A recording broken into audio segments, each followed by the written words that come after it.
call the meeting to order. We'll begin this evening's meeting with introductions. We'll start with our clerk. Good afternoon, Emily Kunze, Clerk to the Board. Good afternoon, everyone. My name is Mark Jarrell. I represent the people of District 4. Ella Scarborough, at large. Pat Cotham, County Commissioner at Large. My name is Elaine Powell. I represent District 1, which is all of North Mecklenburg, and I also serve as Vice Chair. I'm George Dunlap, elected by the people of District 3, and I have the privilege of serving as Chair of the Board. Good afternoon. I'm Trevor Fuller, honored and privileged to serve as a County Commissioner at Large, representing all the more than 1 million people who live in this great county. Welcome. Good afternoon. My name is Vilma D. Leak, and I represent the most powerful district in the county. And I'm glad to be here, alive after 5. Good afternoon. This is Susan Rodriguez McDowell, elected by the people of District 6. Good afternoon. My name is Susan Harden. I represent District 5. Good afternoon. I'm Dina Diorio, Mecklenburg County Manager. Good afternoon, Tyrone Wade, County Attorney. All right, could we please stand for the Pledge of Allegiance? I pledge allegiance to the flag of the United States of America and to the republic for which it stands, one nation, under God, indivisible, with liberty and justice for all. Well, we ain't got justice. We haven't gotten justice for all yet, but we're going to get there. This is one of my So at this time, the Chair will entertain a motion to go into closed session for the purpose of discussing land acquisition, business location and expansion, consult with attorney, discuss personnel matter, or to prevent disclosure of information that is confidential. Is there such a motion? So moved. Moved. second. Been moved and properly seconded by Commissioner Leak. All those in favor of the motion, let it be known by saying aye. Aye. Any opposed? The ayes have it.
motion was. Okay, so you heard a motion that we not make our regular appointments. It was moved and properly seconded. Any further discussion on that? Can I make a friendly amendment? That we do the Board of Equalization review the Central Piedmont, to take the county manager's recommendation and the Library Board of Trustees, that we do those, since those are the ones that have already been. That's the three or Those are the four? three. And then Is it three or the other four? ones, the ones that are A, B, C, D, Yeah, down to E. K. We'll do F, we won't do G, H, so all the ones, is that right? Yeah, that's what I said. I'm sorry, Chairman. You had Park and Rec in there? Park and Rec. And that's my point, guys, that it would take such a short period of time to do it, it doesn't make sense to separate them out. Okay. I mean, all we right. might as well get it done. All right, let's get it done. All right, you heard her motion. Her motion is that we not do them. I All said the- not to do these. I got you. I'm Okay. confused. All those in favor of her motion, let's see by show of hands. Okay, all opposed? All right, so we'll do them all. All right, so at this time, we'll Excuse me, go back to Chair? our regular agenda. Chair, I'm sorry, I was helping with AV. So did you tell the board that everyone is going to get one of these? They're going to circle, how many, 22 selections? Is that? 23, well, 22, because the manager is, Well, I should be appointed like everybody else, so if you want to appoint 23 and I'll just Okay. provide staff support, I'm good with that too. all right, so everybody will get 23 votes, Okay, all right? okay, so I'll make sure, I'll get Christine to make copies of this And for I tell you, everybody. Now, my last question is this. The log sheet, everything is on there, everybody's name is on there. including the library and. No, No, this is So- just task force, just task force, So that's just the task force? just task Okay. force. So we're doing this, then the voting for the I'm just going to read. okay, no, we're gonna go back to our regular agenda. Yes. And then at the end, where it's on the agenda, we will get to our appointments. All right? All right, so we're not So- doing appointments now. All right. I got you. Everybody straight? Yep, we're good. Are we going out? Okay, Got a question? yes. If we're not going. I just ma'am, wanted to we're have right an equal number from each district. Is there any way we could maybe have each district representative give their suggestions, because they know their district, so that we have an equal, so we have, diversity on that, or I'll yield to some of your experience on that. Well, and I'll be honest with you, I wrestled with this all day and all night trying to figure out the best way to do it. I said, well, maybe every commissioner ought to at least appoint one, they'll get one person, and then we can do something else. So, again, what we're trying to do is get to a smaller number that we can deal with. So everybody gets 23 votes. Then when we whittle that number down, then when we come back to get to the 23, then if you want to take that into consideration, that's fine. But at this point, what we're trying to do is get off of this 89 number and get to a manageable number so that we can get to a task force. So you could do less than 23? You could do less than 23. Okay. You can do one. And Chair Dunlap, when is the board supposed to provide this information? Hopefully no later than tomorrow. Okay, okay. So we're basically not I'm doing ready for it mine today. tonight. Okay, yeah, and you can give it to the clerk before you leave. Yeah. I'll give it to you. Christine's making additional copies. I only have 3 more. So pass do you these have 2, Mr. Dunlap, or just 1? I just have one, because Okay. each one is 2 pages. When Christine comes with the rest, we'll get them, and if you get them done tonight, then I'll send an email out tomorrow and let you know what the results are. Yeah, she's gonna get them too. Okay. Yeah. So basically, we're not really. I know mine. today. Not really. So do you understand my little we're chart? Yeah, okay. I hope it whittles it down Yep. a lot and not just I got to you. 75 or Okay. something. You each So, pick if a we're different ready to- 23. 9 times 23 is. If we're ready to trouble. move on, at this time, we'll have an update on Habitat for Humanity. Thank you, Mr. Chairman. I just want to introduce Laura Belcher, President and CEO of Habitat for Humanity Charlotte Region, who will give you an update on her program, particularly the Critical Home Repair Program, which is a program that the county funds. Thank you for being here, Laura. Terrific. Thank you. I appreciate being here. Chairman, the rest of the commission, county manager, to be able to give you this update. What my plan is. Uh-oh. I clicked the wrong. My plan is to tell you a little bit about Habitat's program, what we're working on right now.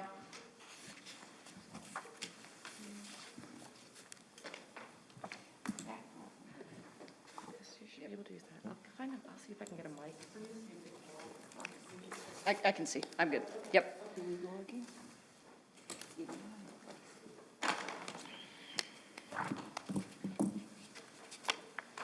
Now it's on. There we go. So I want to share with you just a little bit about what Habitat is working on in general in the region, and then update you more specifically on the work that we're doing in critical home repair.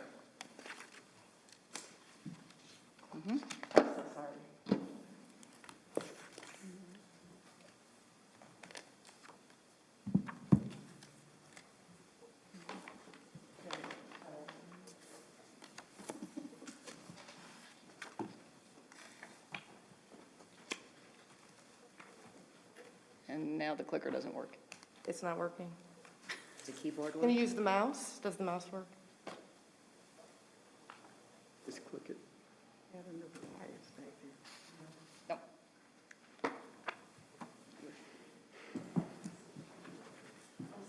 It's okay.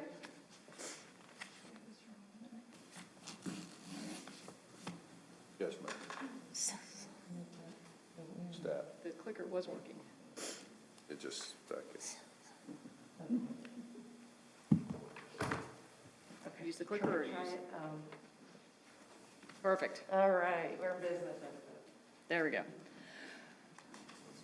So just as a quick reminder, the mission of Habitat Charlotte Region is to bring people together to build homes, community, and hope, and we've been doing that in this area for nearly 40 years.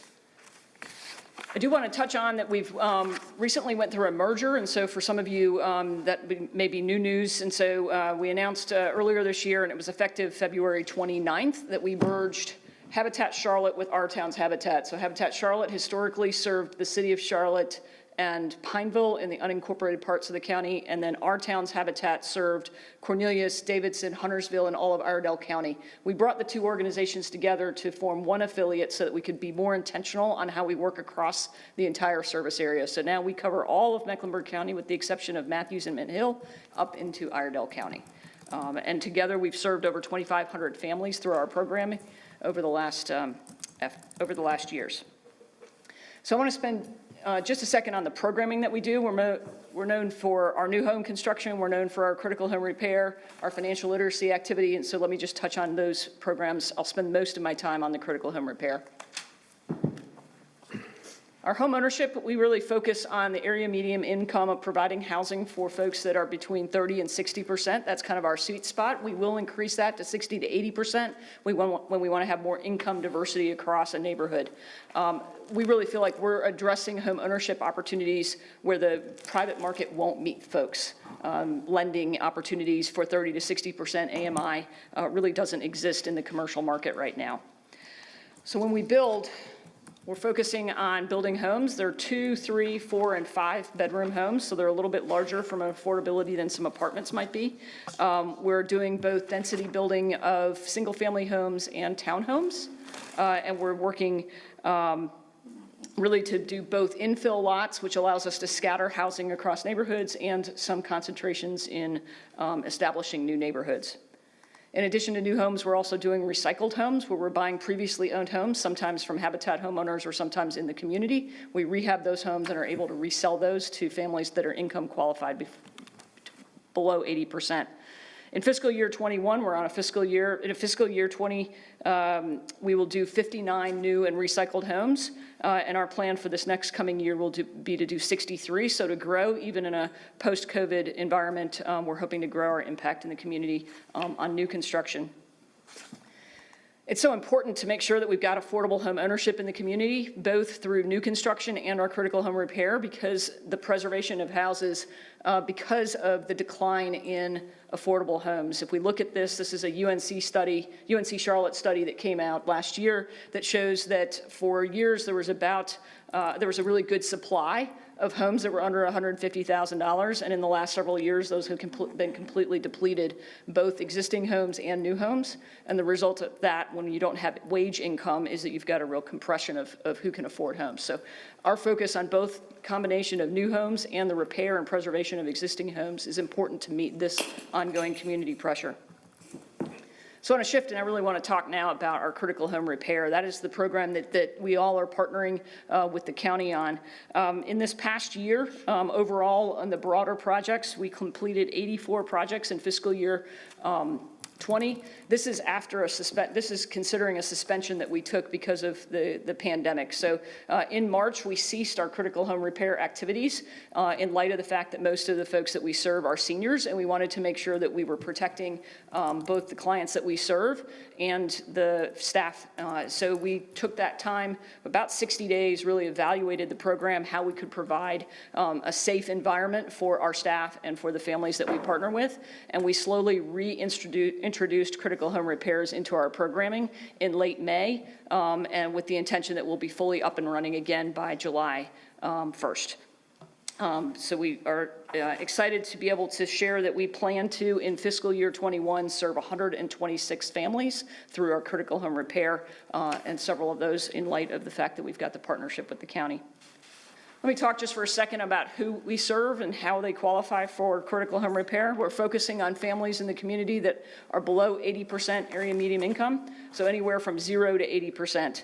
We're working with folks that are in single-family detached homes, and it needs to be owner-occupied, so we're not doing repairs on things that are currently being rented, but owner-occupied homes.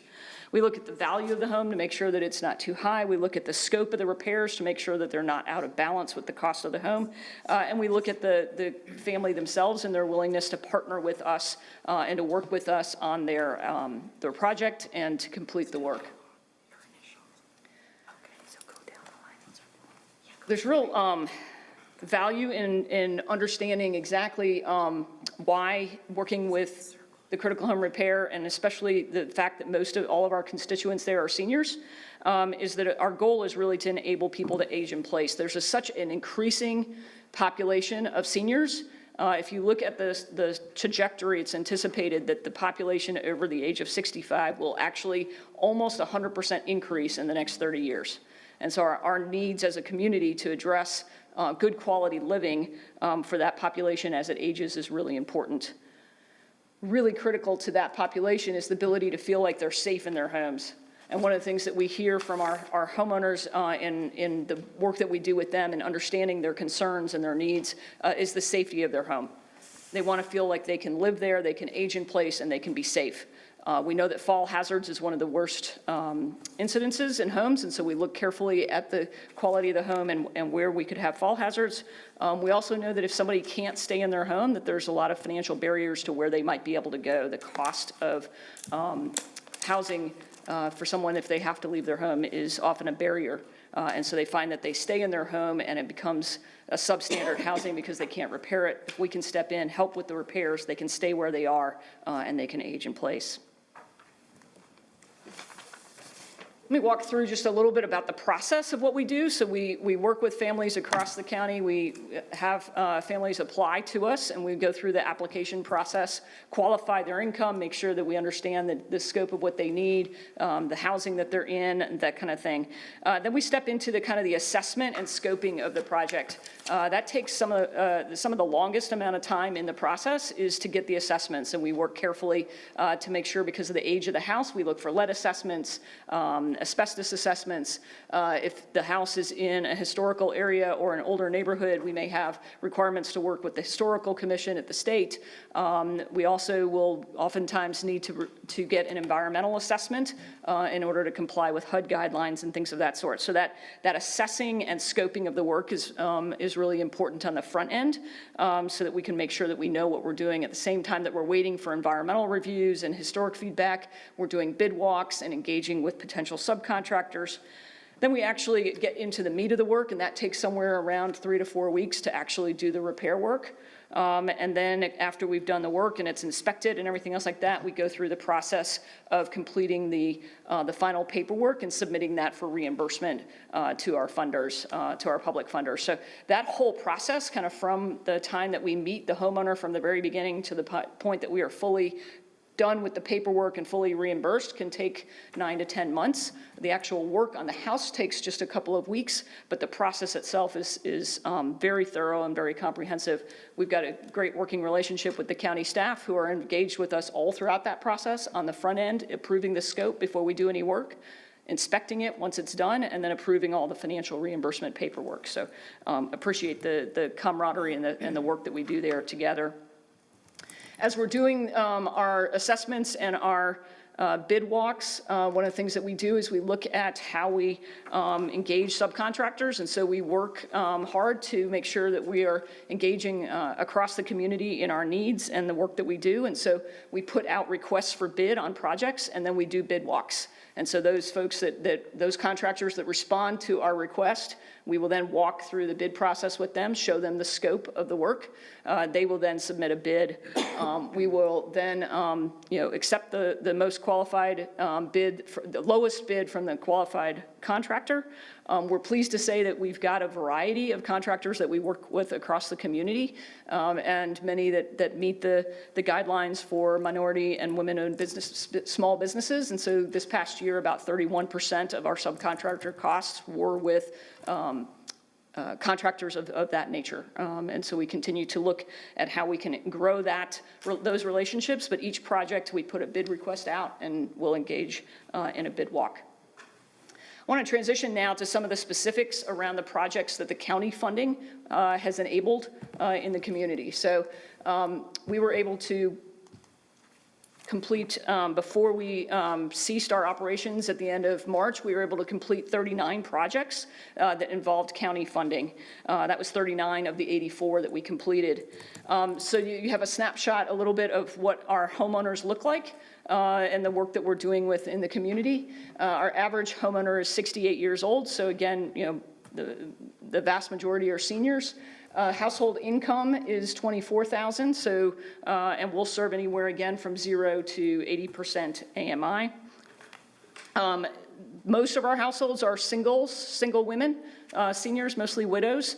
They were able to care for their home while they were working, while they had a 2-income household maybe, and then as that income changed and they got into retirement and got into a fixed income and lost a spouse or had a medical incident that might have triggered a household financial challenge, that's what happens when the house starts to fall into disrepair and when we step in. Additional demographics of the families that we've served that the county has funded. We have worked with 8 homeowners that would qualify as disabled. We worked with 2 veterans, and then you can see the racial mix there, primarily Black and African-American families that we've been able to serve across the community.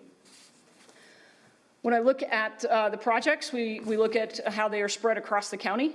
And so we have a map here that shows you the projects that are done and the projects that are in process of getting scheduled to be completed.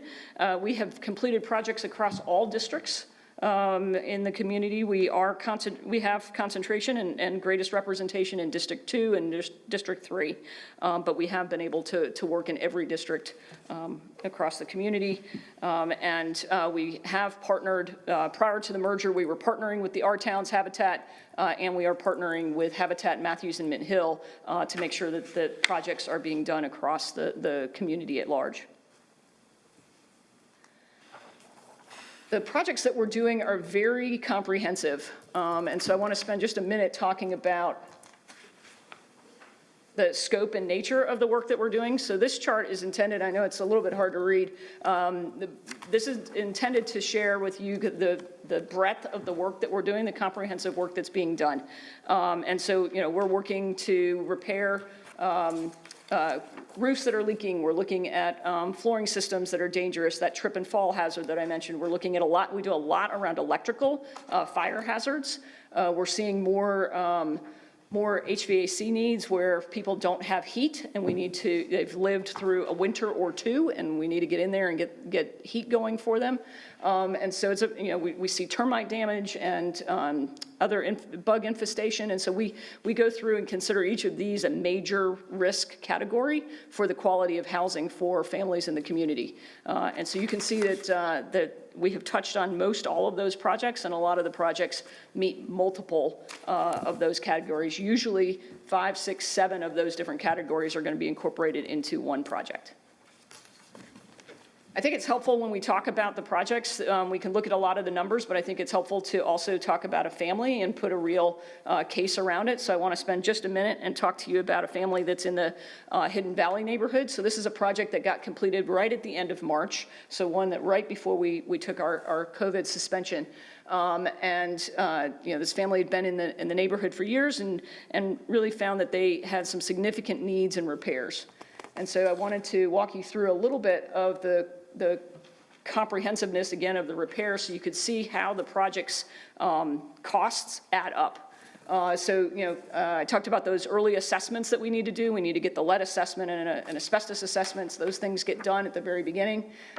Exterior repairs where we're working on cleaning up the gutters or the windows. We had to modify the kitchen in this case. There was drywall damage from a prior plumbing issue. The bathroom, we had to really work to replace the flooring to make sure that it was safe and work on that subflooring. In the crawl space, we had to repair some termite damage, HVAC system, electrical hazards, plumbing replacement, water heater. So you can see that there's a vast number of projects. This is not unusual. This is the typical scope that we will need to do is go in. Someone will contact us and tell us they've got a problem, that they have a roof issue. We go in and we do a full scope assessment and we find out there's not only a roof issue, there's a lot more that needs to be done to make sure that this family can live in a safe and decent housing. This is the house in particular that we worked on. On the left, you've got some before pictures, and on the right, you've got the after pictures. The main thing on this one is that what we did, again, to help with the aging in place, is we took out an aging bathtub on the left, you can see, and we replaced it with a low threshold shower so that the homeowner can get in and out of the shower in a much safer way. We've removed the trip hazard from doing that. We also put in a new commode and redid that whole flooring system because it was failing from underneath. In the kitchen, we also replaced the range. There was a lot of electrical issues with the range, so we had to pull that out. And doing that, we also found drywall issues. We needed to clean those up to make sure that there was no risk of injury there or further wood rot or anything of that kind.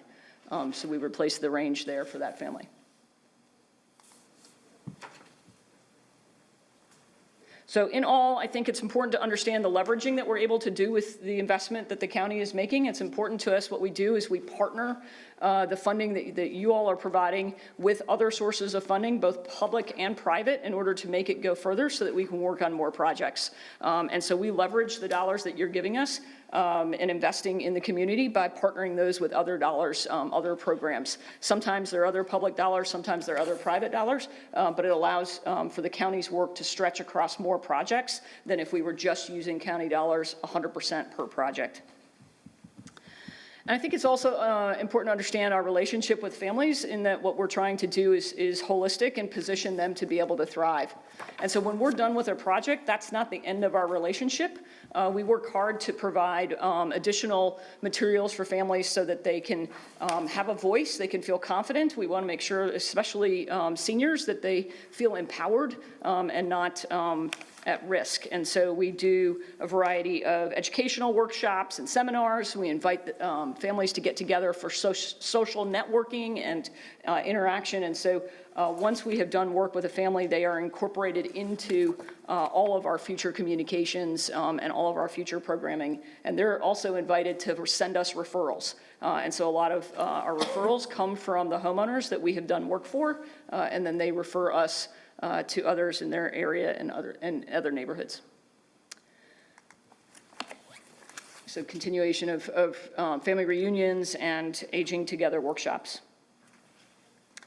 Lastly, I'll share, we've got another family that we're getting ready to do a project with. This is in the Farm Pond neighborhood. This house has extensive needs also, but it has a great story around how long this family has been in this neighborhood, and it just reinforces why it's so important to keep that family stably housed in that neighborhood. And so, we've got some pictures here and some of the background story around this, but this house is going to require a fair amount of work from flooring. Subflooring again is failing. Some water damage through the roof and the ceilings.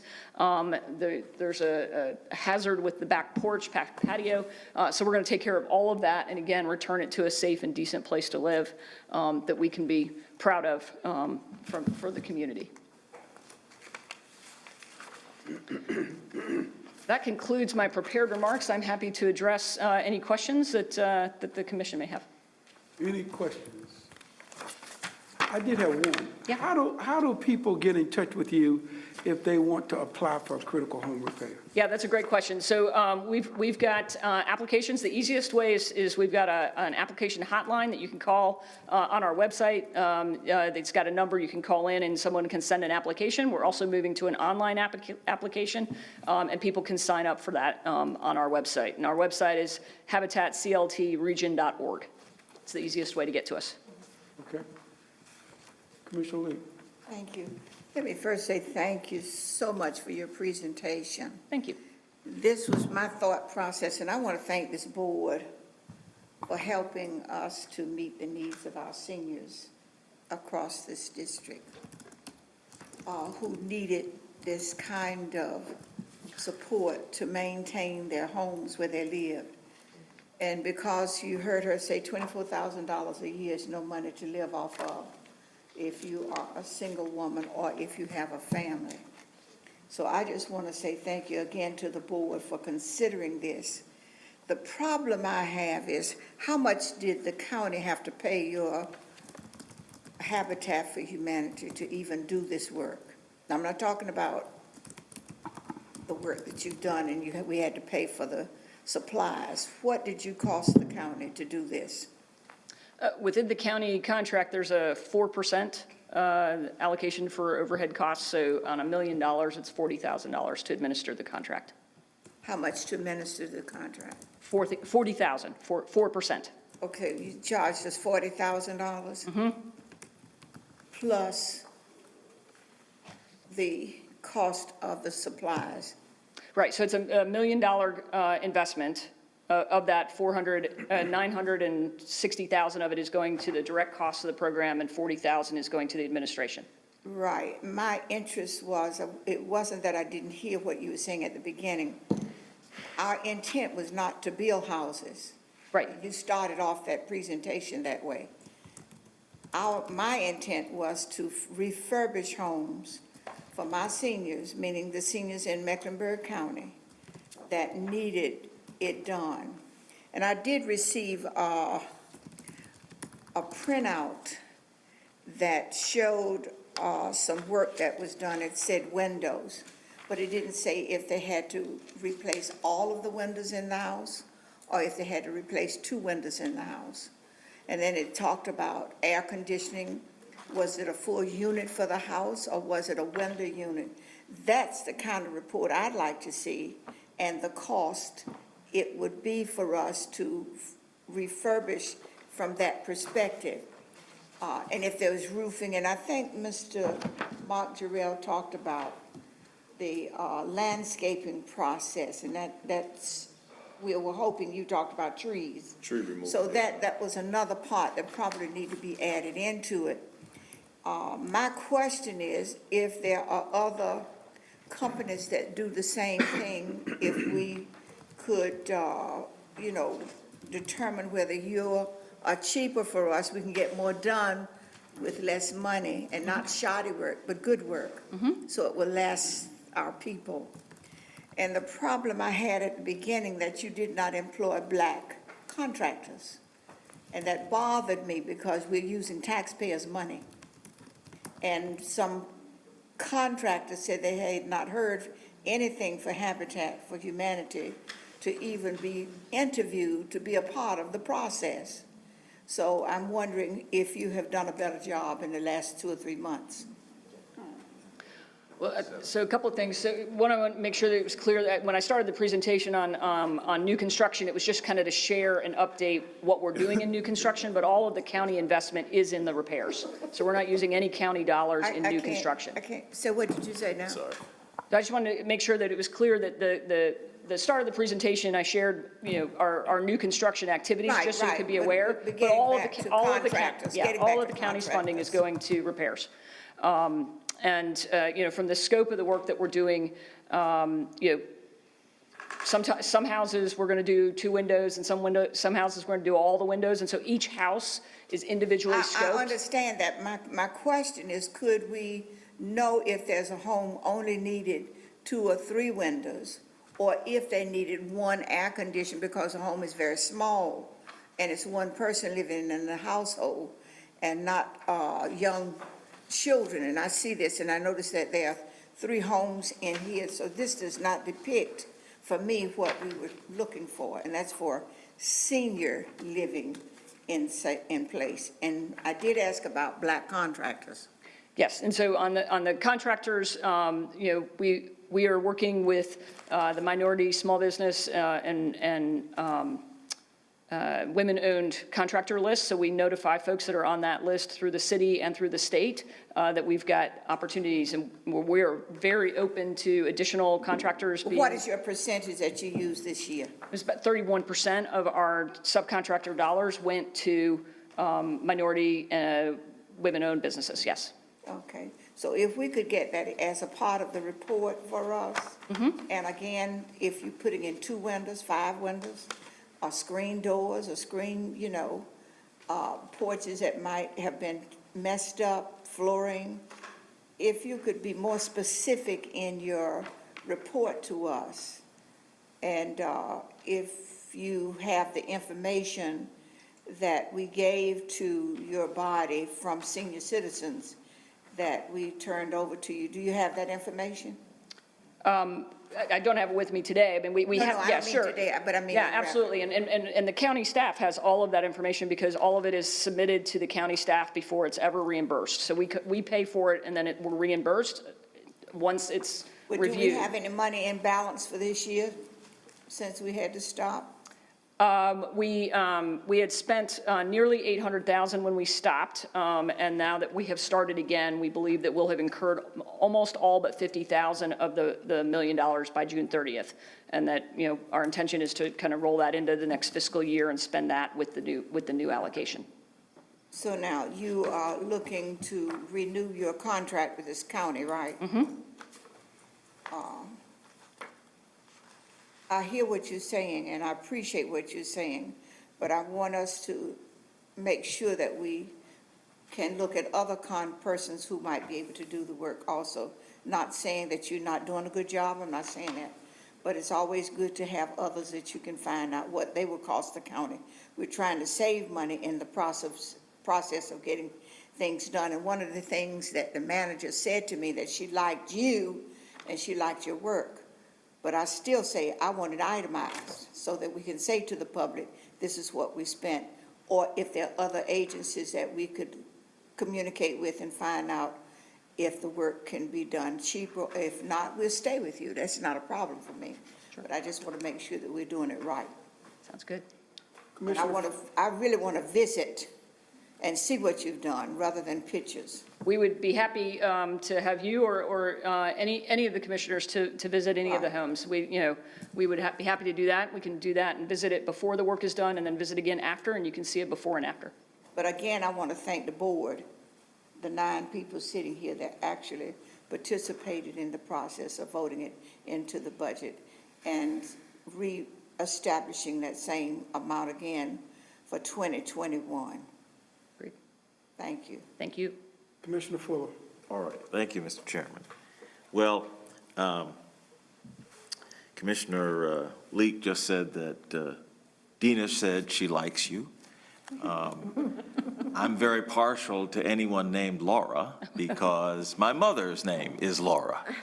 So I like you too. Great, thank you.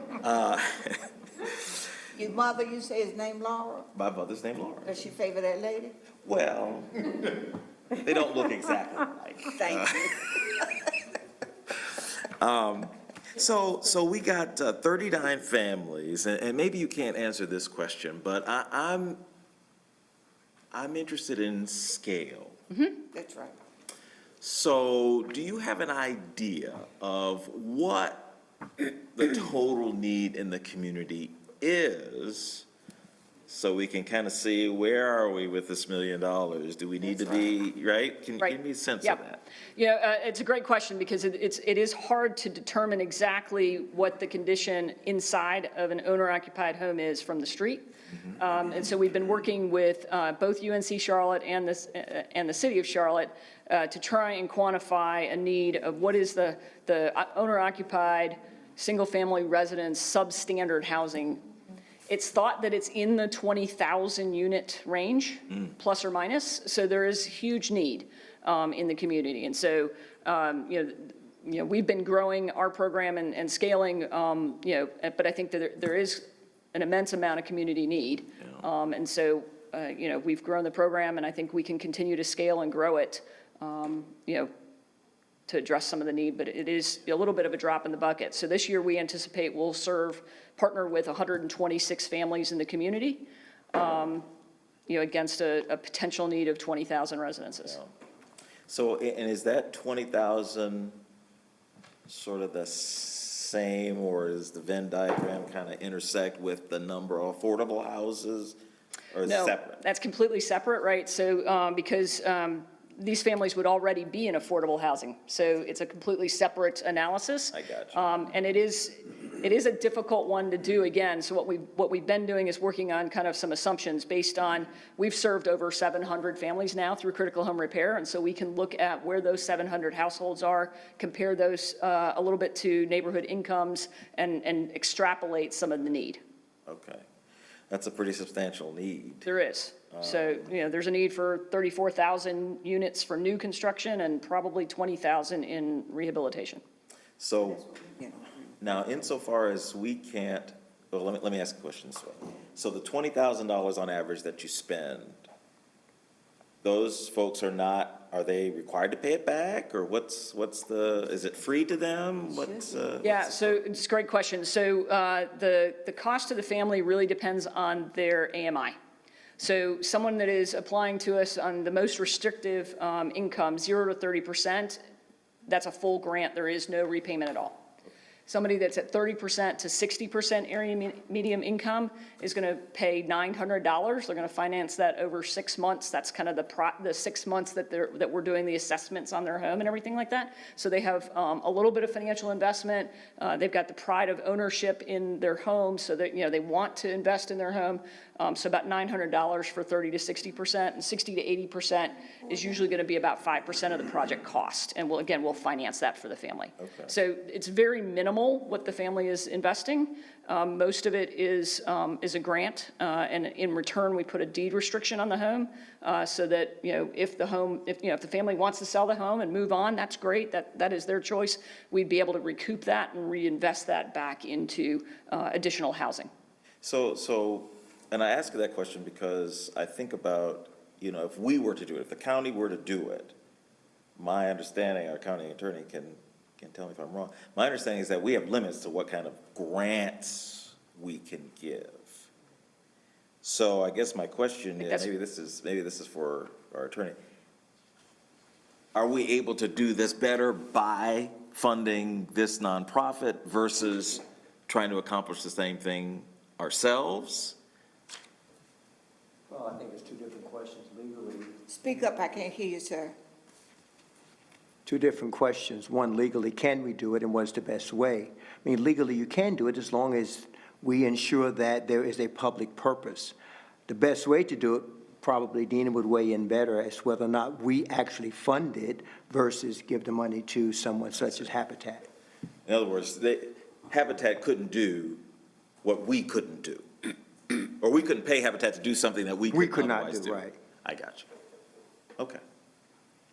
All right, well, I think this is really, this is a tremendous benefit to people. And, you know, I think there's room to invest more. We'll see how the next year goes, but I think this is a tremendous investment to keep people in their homes, especially seniors, you know, who just don't have either the money, the ability to get these repairs done. This is terrific, so thank you. Thank you. All right, Commissioner Cochran. Thank you, Mr. Chairman. I just wanted to thank you for your presentation. I have visited a lot of the homes when they were under the construction, and I'll just never forget and usually they were senior citizens, I would say, as I recall. I'll just never forget the residents and how totally overwhelmed they were, and an enormous feeling of relief that a dangerous thing in their home, whether it was, you know, a hole in the floor or in the deck, or a heating system that, you know, could have had electrical problems. And I mean, I certainly saw a lot of tears and gratitude, and I'll never forget it. I've been to, anytime I have a chance to go, it just makes you feel so good when you go and you actually hear them talk about it. And also the neighbors are always very supportive, like they love their neighborhood and they know that family was having a trouble. And so I just thank you. You are affecting lives and making a difference. So thank you very much. Thank you. Well, I appreciate the partnership of us being able to do that with the funding that the county is putting together. It's really, truly a collaborative effort. Thank you. Commissioner Rodriguez McDowell. Thank you, Mr. Chairman. Yes, I just wanted to say that I really appreciate your presentation, and I have been down to the Habitat in Matthews and Mint Hill and kind of seen what they're doing down there, which is great. But I did notice that your map was a little cut off at the bottom, doesn't really show District 6, but that's okay. That's okay. It says it on your graph that there's 6. We'll fix that. Your map doesn't show District 6. But the graph shows that you had 6 in there. But anyways, I wanted to say that I also really think it's cool that you guys are doing the educational workshops and the referrals and the networking with neighbors. I think all of that really adds value. But to go to Commissioner Fuller's point, you said there was 20,000 residences that probably need this kind of help. And so if you took the $1 million and the $1 million investment and divided it by 39, because that's how many projects we're able to do with that money, that comes out to roughly around 12,000 per. And so if you take 12,000 per and multiply it times 20,000, that's a $240 million need. And so I'm just highlighting that because when we talk about, you know, companies that want to come here and we want to help give those companies money to invest here, it's investing in things like this that could transform certain parts of, you know, our neighborhoods and the places where these companies want to come, you know, and plant themselves. And so I'm highlighting that, and I'm not going to talk about our earlier closed session work in specifics, but just in the idea of when we have investment, this just shows the investment that we need in our communities. And so anyways, I just wanted to highlight that. So thank you very much. That concludes my comments. Okay, let me just say again, thank you so much for your presentation. And I want to ask you to continue to reach out to the representatives when you're doing homes in their communities. I get calls every time you're in District 3, and I really do appreciate that because when time's available, I'll get an opportunity to go by and look at a home, either before or after. So I want to encourage you to continue to do that so that the commissioners actually see what you're doing. Great. Absolutely. All right. One last question, Mr. Dunlap, please. Yes. Okay. Did you say they had to repay the seniors when you do some work in their homes? There's a scale, a sliding scale based on the household income. And so if it's below 30% household income, then there's no payment. Between 30% and 60%, it's a $900 payment, and between. Based upon what they do bring in. per person It's, or? it's based on of the owner of household the income, yeah. property? And the property has to be in the name of the person Yep. living in that facility. So you did get that information. Okay, thank you. And Okay. I just wanted to say, for the struggle, I'm going to give you some information Great, for you from another group. perfect. And thank you again. Thank you. Okay, so let me tell you, thank you. Thank you, Laura. So let me tell you where we are with our time and with our agenda. It is 6 minutes to 5. We have the Department of Strategic Business Plan. We got the return to Mecklenburg County. We got the covert response update, and then we have our appointments. Our dinner is here, and so what I'm going to do is give everybody about 10 minutes to get your meals and come back. And in about 10 minutes, we'll start with our Department Strategic Business Plan. All righty.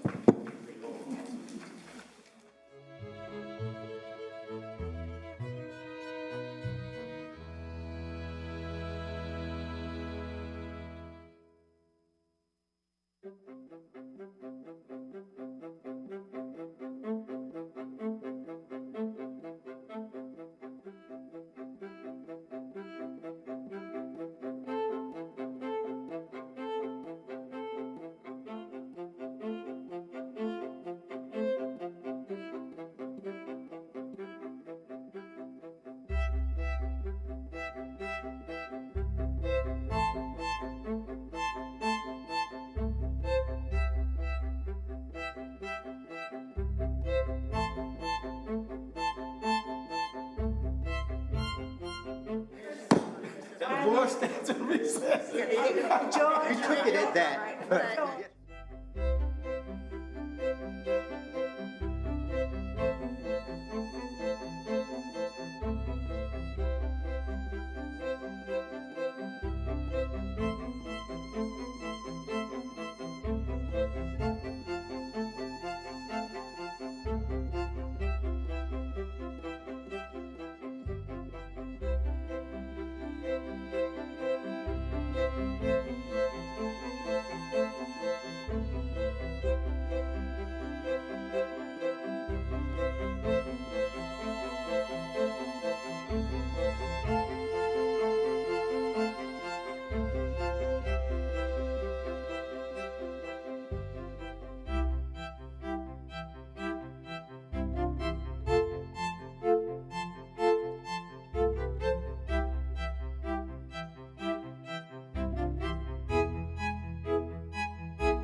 county manager to introduce our next presentation.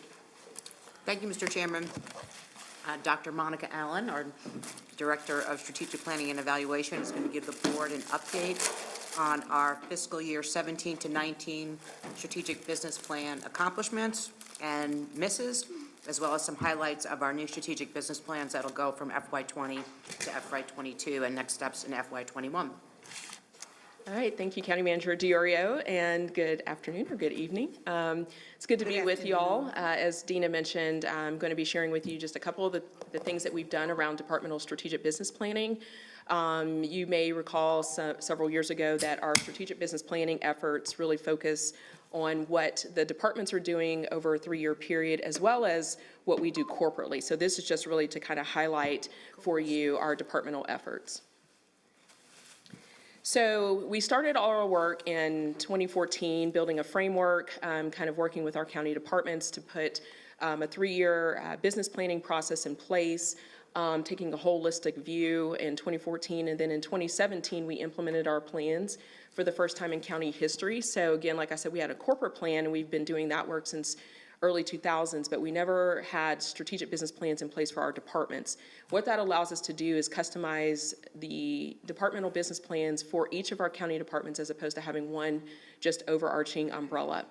Since 2017, we've had a lot of successes. We implemented 24 strategic business plans, and that includes any new department that came online during that time period. We had approximately 50 departmental goals that all of the department directors were focusing on over a 3-year period, and it resulted in what we could at least calculate about $375 million in investments in our strategic business plans.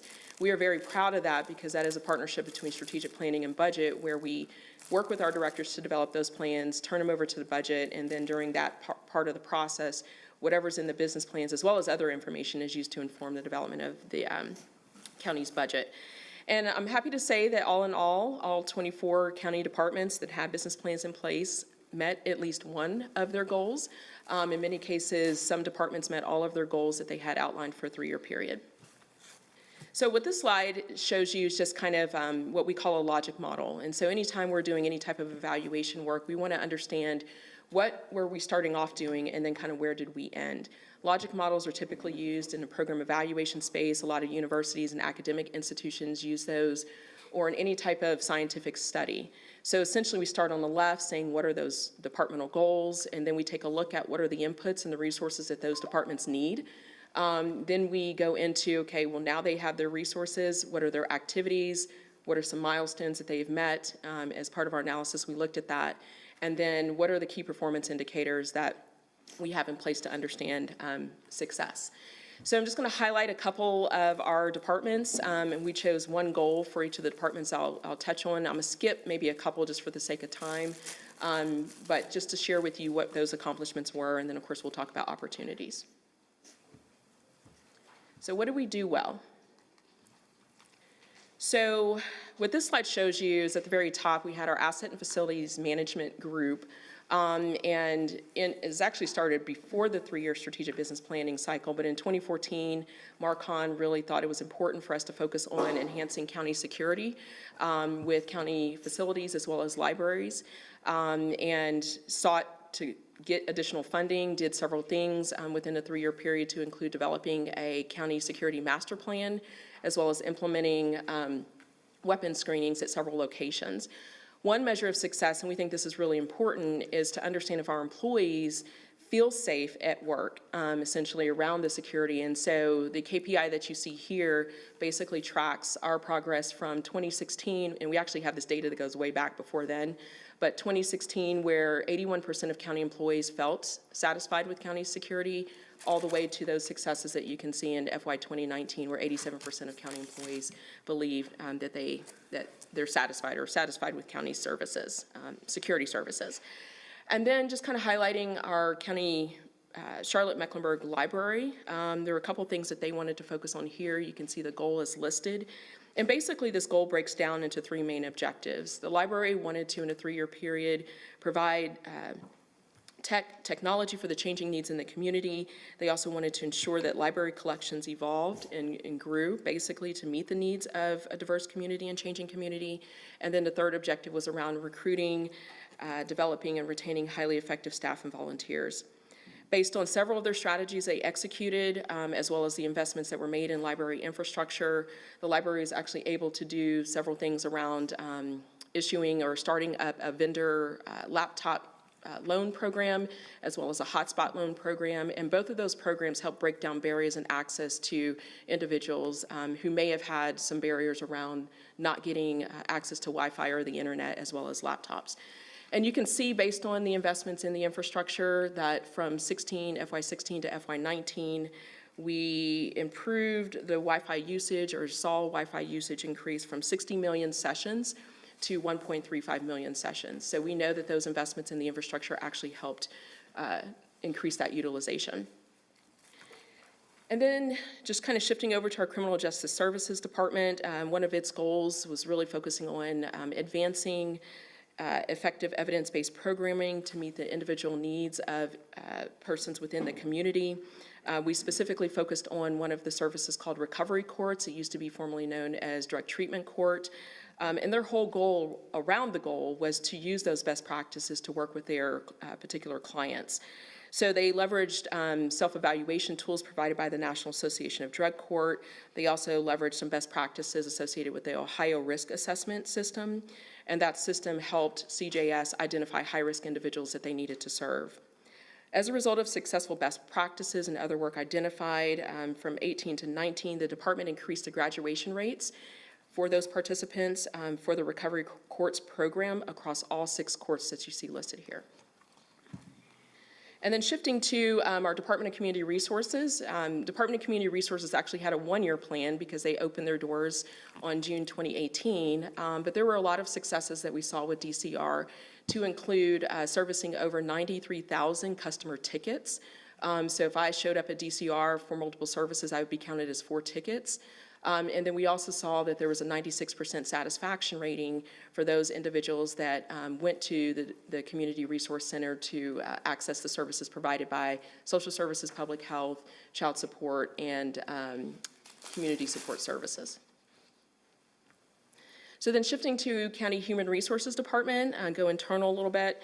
They had a couple of goals within their 3-year strategic business plan, and despite the change in leadership, they continued marching forward to achieve those goals. And so they were actually able to focus on goal 2, which was improving the physical and mental health and wellness of county employees. And one of their strategies that they used was to redesign the benefits plan to ensure the county was providing comprehensive options for employees and to expand its contractual relationship with our health. So obviously, if the goal is to improve the physical and mental wellness of Mecklenburg County employees, then we needed to provide them those options, and that's what Human Resources was able to do. As a result of their work, employees participated in more than 14,000, I believe in year 1, wellness activities, and that was a net increase over the 3-year period. So you may see on the right side, there's 14,000 in year 1, FY17, a bump up to FY18, and then a slight decline in FY19, but overall there was a net increase in terms of the number of wellness activities employees were participating in. Then with Emergency Medical Services Agency, or MEDIC, one of its goals was to reduce the demand on MEDIC, so the demand for service on MEDIC.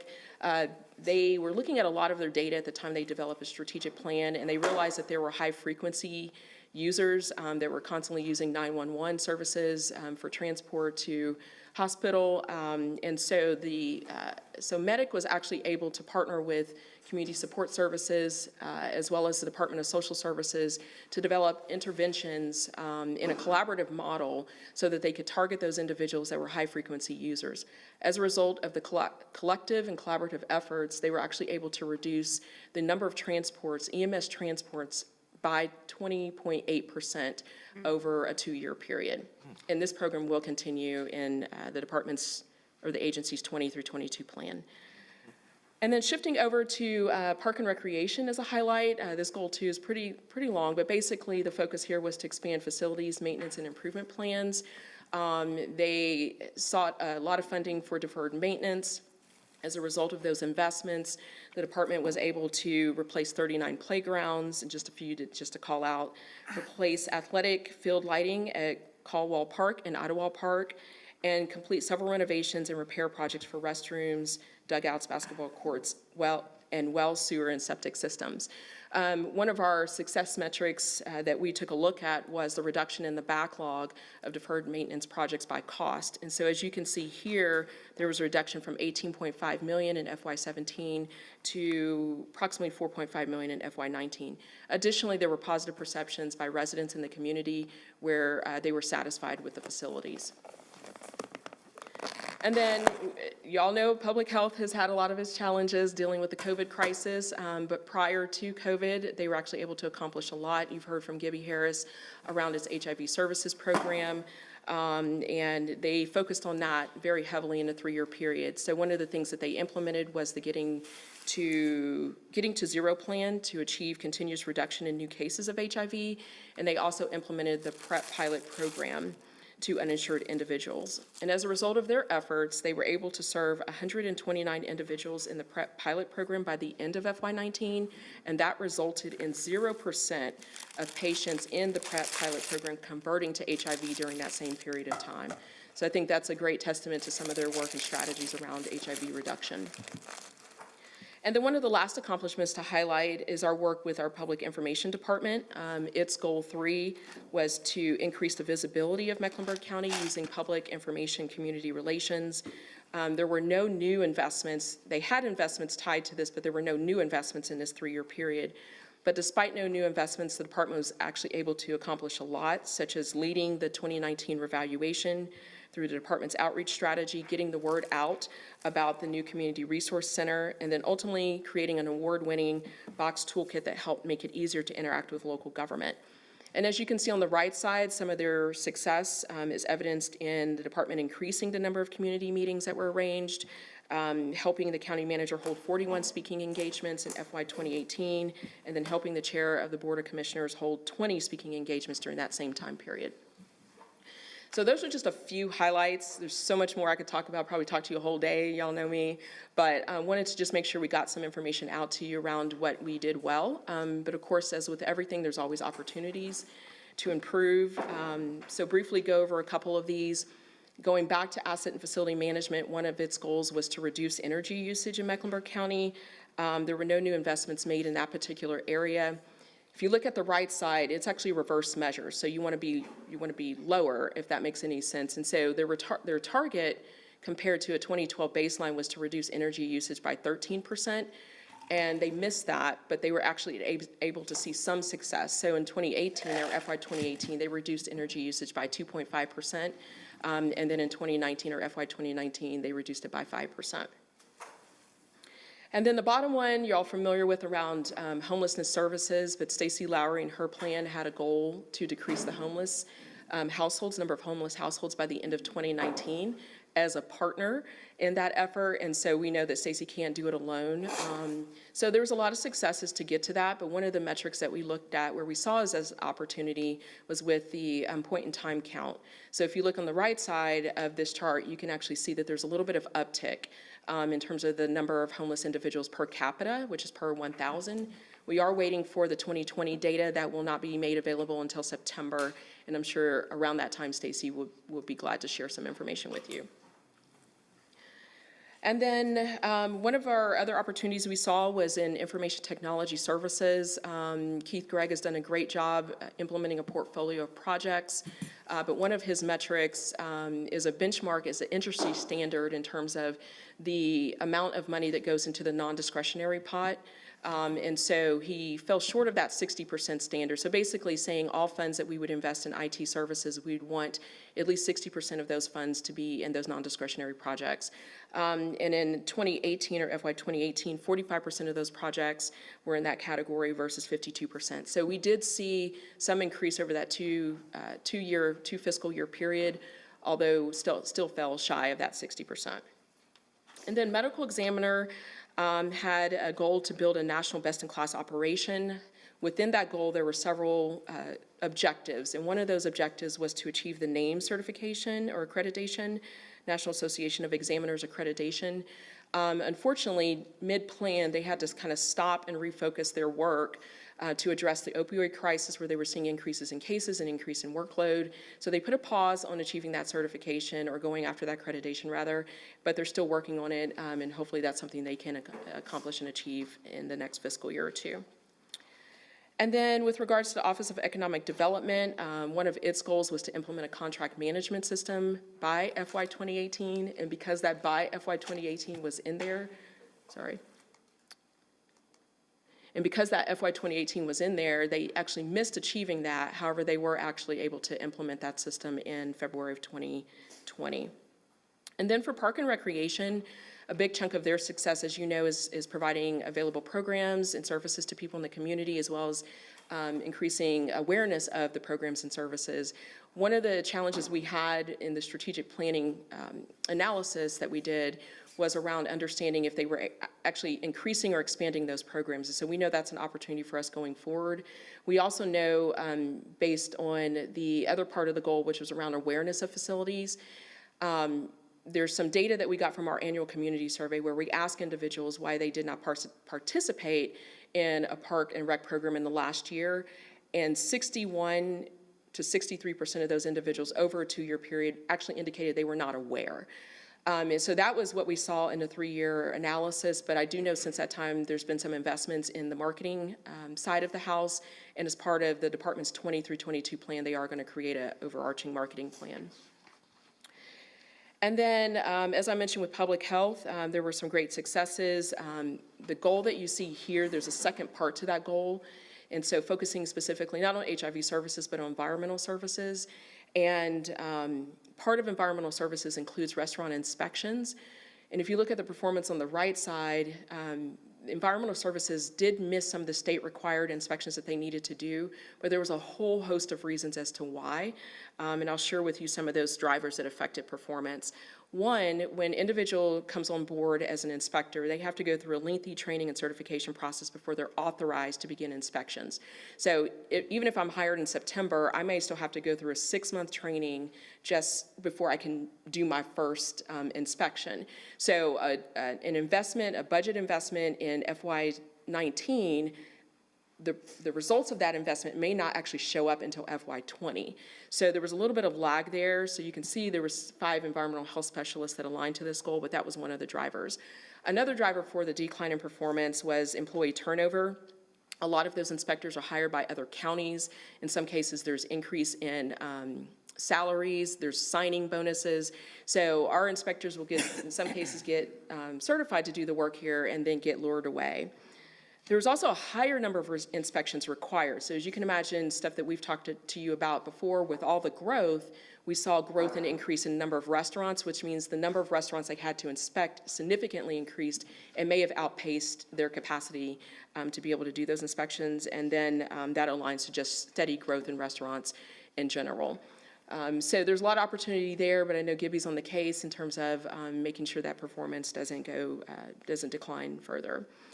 And then the last, in terms of the opportunities identified, was with the Department of Social Services, Economic Services Division.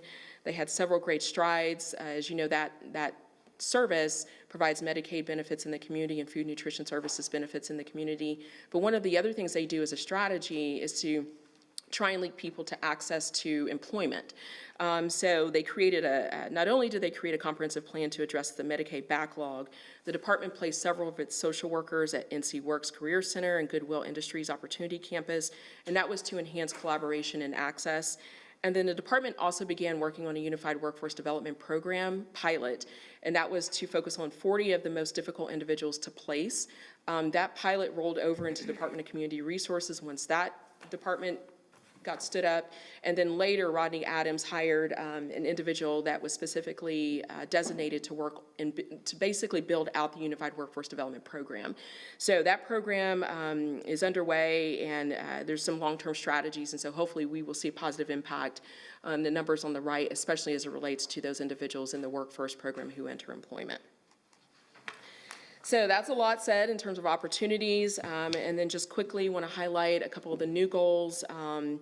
a lot of the goals, I will tell you, because it just doesn't stop, like you stop a fiscal year and then you're done with that work, right? So we talked about environmental services and the restaurant inspectors. Well, that piece of that goal rolled over into Gibby's 20-22 plan. But we also have a host of new goals that you can see here, ranging from everything from Charlotte Mecklenburg Library, increasing access to individuals in the community, the Department of Community Resources focusing on an integrated health and human services model, Office of Tax Collector to implement an affordable housing strategy, and the Department of Social Services actually partnering with Human Resources on its recruitment and retention efforts to make sure those employees stay with the organization. And so in terms of next steps, we know there's a lot of work that we need to do in terms of taking a look at our strategic business plans. We do not know, because 2020 has not ended yet, we do not know the impact of COVID on performance or strategy execution. So one of the things we're going to do when the fiscal year closes, we'll get all this data and information from departments. We can hopefully take a look at that, take a look at any of the strategies and actions that we need to adjust in the year 2 of the 3-year business plan. So we're going to go into FY 2021. And also we want to incorporate the new board items, food deserts, the additional funding that you guys put towards public health and expanded services. And then we think it's probably going to be good just to have some type of ongoing reporting to not only the executive team, but maybe to the Board of County Commissioners, so we can keep this in front of you. And then I'll just say that if anybody is interested in knowing more about what we do on the strategic planning and evaluation team side, or wants access to our full report and analysis, they can visit the link here.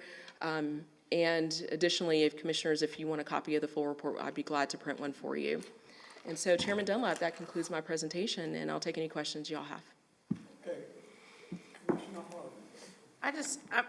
Monica, I just want to, or Dr. Allen, I should say. No, you can call me Monica, it's fine. I do respect your credentials. We really do, absolutely. So I do want to say that I find it so refreshing to see a report with opportunities. So I want to thank you for that, because I just think that I'm glad to know that because I think it's just, when you're in these roles, it's natural inclination for people to want to brag about all the great things they're doing, and we do that well, and that's good. But it's all, as I said, it's also refreshing to know that you're looking at the problems, and you're telling us you're looking at the problems or areas of growth. They're not problems, but they're challenges, areas of growth, opportunities. The way you state them, I think it's right on. And so thank you. I just wanted to say it gives me a lot of confidence to see the opportunities in your report, because when I don't hear them, I wonder, and so when I hear them, it makes me think, okay, they're looking at them, and you're on it. So thank you. That's all I have to say, Chairman. No, you're welcome. I just want to second what you just said, Commissioner Harden, because this is one of the things that I think has been a theme that we've brought up again and again, is that, it's always like we feel like we hear a lot of cheerleading on what we're doing great, but to be able to bring forward the challenges, that makes a huge difference to me. And so I want to reiterate the thank you. So. Okay, you're welcome. That's. Commissioner Jarrell. So a couple things. So I was bragging on you earlier because I said, whenever you deliver a report, it's really there are no questions. It's more praise. So, I mean, here it is again, because you are so thorough. And, to piggyback off of my colleagues, when I saw that there were departments that did not reach their goal, I mean, I was just like, dang, that is like awesome. Like, that was so cool, where people did not actually hit the metric that they set out. So it said to me that people were really trying to stretch. Yep. Like, we're really trying to stretch and really trying to achieve, because the easy thing is to low-hanging fruit, I'll change it 20% because I know I can hit it. Mm-hmm. And so for you to add that to the report and report out, again, to echo what's already been said, but thank you for not only this report, but for all of your presentations and the way you deliver the information to us, and the visibility that you give to us about what we're going to be doing. So just wanted to say that. You're welcome. Commissioner Powell. I do have a question. On the Certainly. Of course, that blows my comment. Yes. If you could talk to the structure of analysis, how do you get your input? How do we get our input? So before work, I'll go back to 2016 when we were getting ready to implement the strategic business plans. My team and I, we work closely with every county department director and management analyst or staff that can help us, one, identify what those KPIs are, the key performance indicators are, help us understand how they're going to collect the data, because we would never want to create a metric and then get to the end of the fiscal year and realize we couldn't collect that data. So we go into a fiscal year, or we go into a strategic business planning cycle, working with our departments, and then they're tracking that information. We have a pretty robust performance management system. It's not employee performance management like what human resources would focus on, but it's to capture all of our organizational performance data. And so in some cases, departments will report monthly, they'll report quarterly, or they'll report annually. And then at the end of the fiscal year, my team and I, we can go into the system, pull that data down, but then we can also outreach, we don't do it just in a bubble, but we also outreach to department directors and staff to say, we need context. So just like with environmental services, there was a decline in the restaurant inspection performance. Why was that, Gibby? And I actually had a conversation with Gibby outside, and she said, I saw your presentation, and I said, well, these are the drivers, I think. And she's like, oh yeah, you're spot on. So how we get all the input is really working with our business partners. There's a couple of data points that we own, like our annual employee climate survey, motivation, satisfaction, community survey data, but a lot of the data that I shared with you comes from our department partners or other sources. Does that answer your question? Yes, and I'm glad you mentioned climate survey, because I was wondering, like, how, you know, the voices of the employees who support the infrastructure of this county matter. And how are their voices heard? And are they part of the input? Or is it just the top management? You know, and so I wondered if anything from the climate survey came into this. It depends on the questions. The best example in this presentation was around employee security. Or the county security rather. So we ask our employees every year to talk about, do they feel safe going to their vehicle during the day, during the night, during regular business hours, and after hours? And then do they like the county security personnel? They also can provide a litany of comments, and we call it qualitative data, that we look at to support the numerical results.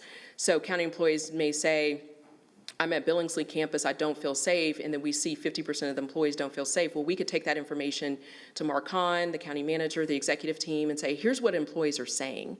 So we do try and be intentional with that employee climate survey to get the voice of the employee and use that data and information to help inform this.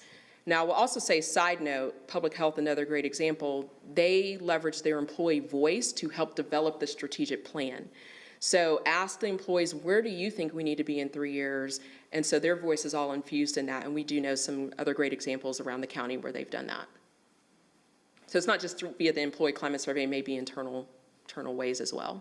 Thank you, because some of the things you highlighted are so important, and they're things that I've heard through the years. Mm-hmm. And so I was so happy when you had the accomplishments for, dealing with deferred maintenance in Parks and Rec, because it was crippling.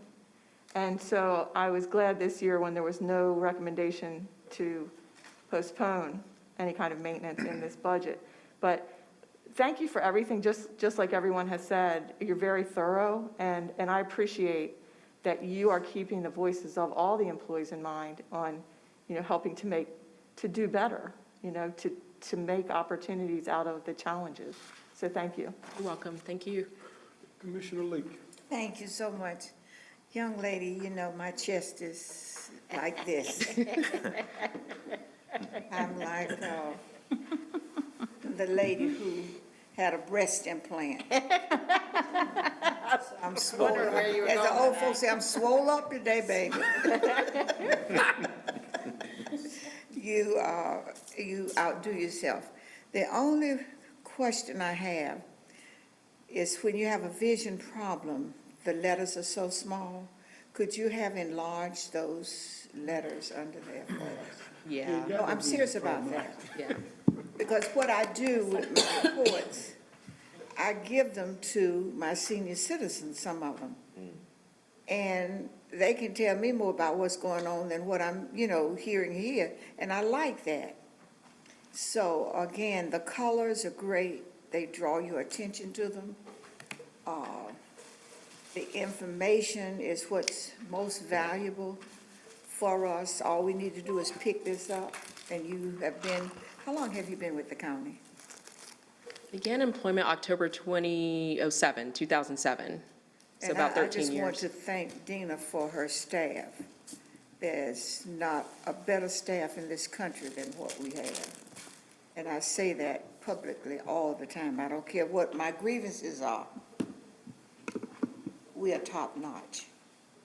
And I'm just proud of you, and I'm glad to be a part of this county commissioner at this time and being able to comprehend the reports and read them well. And as I say, I do share them with my senior citizens.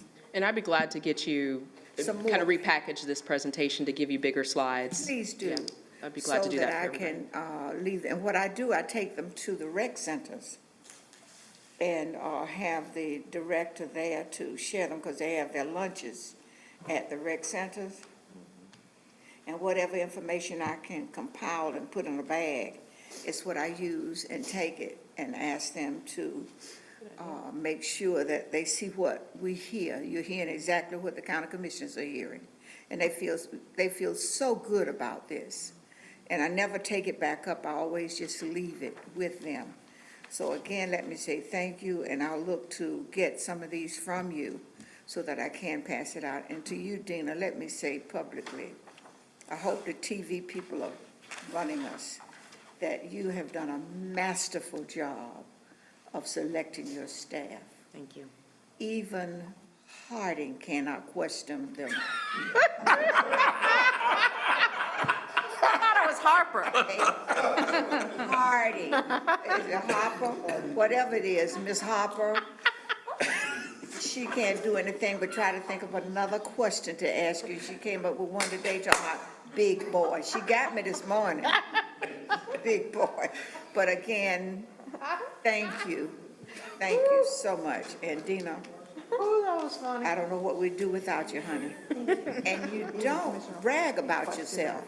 I do not. You do not foster your assets, and you have been the same since the day I met you when I came in this building as an elected official for the county of Mecklenburg.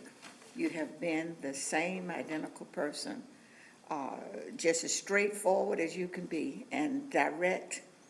And I appreciate that. What you agree with, you say yes, and what you don't, you say no. And Harper, did you hear that? I heard it. All right. Leave her alone now, leave her alone. I can't make any promises, but I hear it.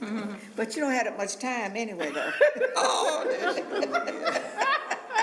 I can get a lot in. All right. Commissioner Fuller. Thank you. 'Cause I don't know how I before can follow you that go- act, but anyway. I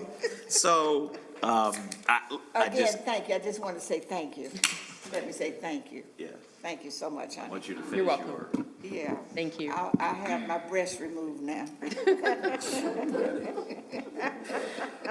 All right, we're getting into too much information. Have to have some fun. So let me add, always glad, always impressed with your presentations. They're very thorough and detailed, and, so now we got to take your information and do something with it. And, maybe we can do a little better with that, of actually Talking about that. taking all the information that you're giving us and how it informs our vision, our priorities, understanding, what our limitations are. And I want to highlight what Commissioner Jarrell just said, which is that we do want people to set goals that are, ambitious. You don't grow unless you do that. That's true. And I like the fact that people can feel free to do that. That's owed to our county manager. Because in a lot of governments, that is not, you're not free to set goals that you don't reach. And you want people to be honest about, what we can do and what we can't do, and that you're not gonna, get the hammer on you if you don't reach a goal. You'll get some gentle encouragement on the issue. Maybe not always gentle, but we get some encouragement. But I like that. I think that's what we need, and that's what we need as elected officials, right? Because we've got a big staff, and we do a lot of things, and so we really need this function in order to keep ourselves going.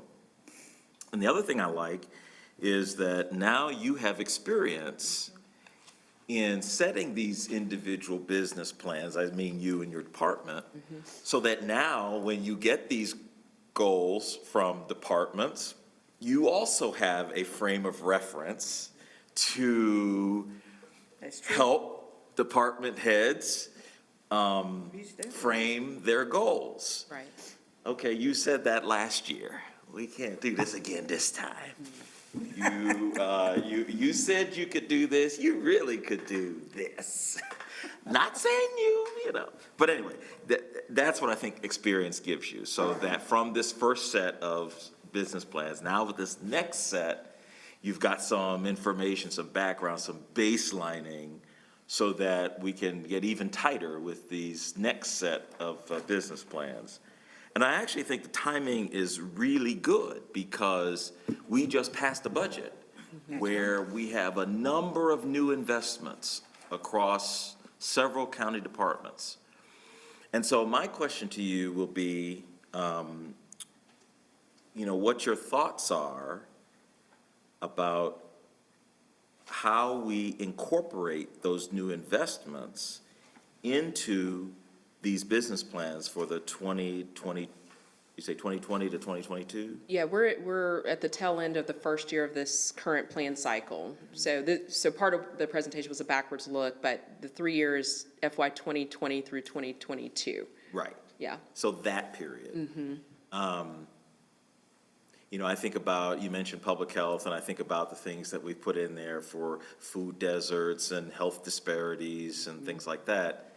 And so, those investments have to be operationalized some way. Exactly. And so it seems like the strategic planning process would be at least a process that we would start with to say, okay, here, over these next 3 fiscal years, we're gonna have $6 million.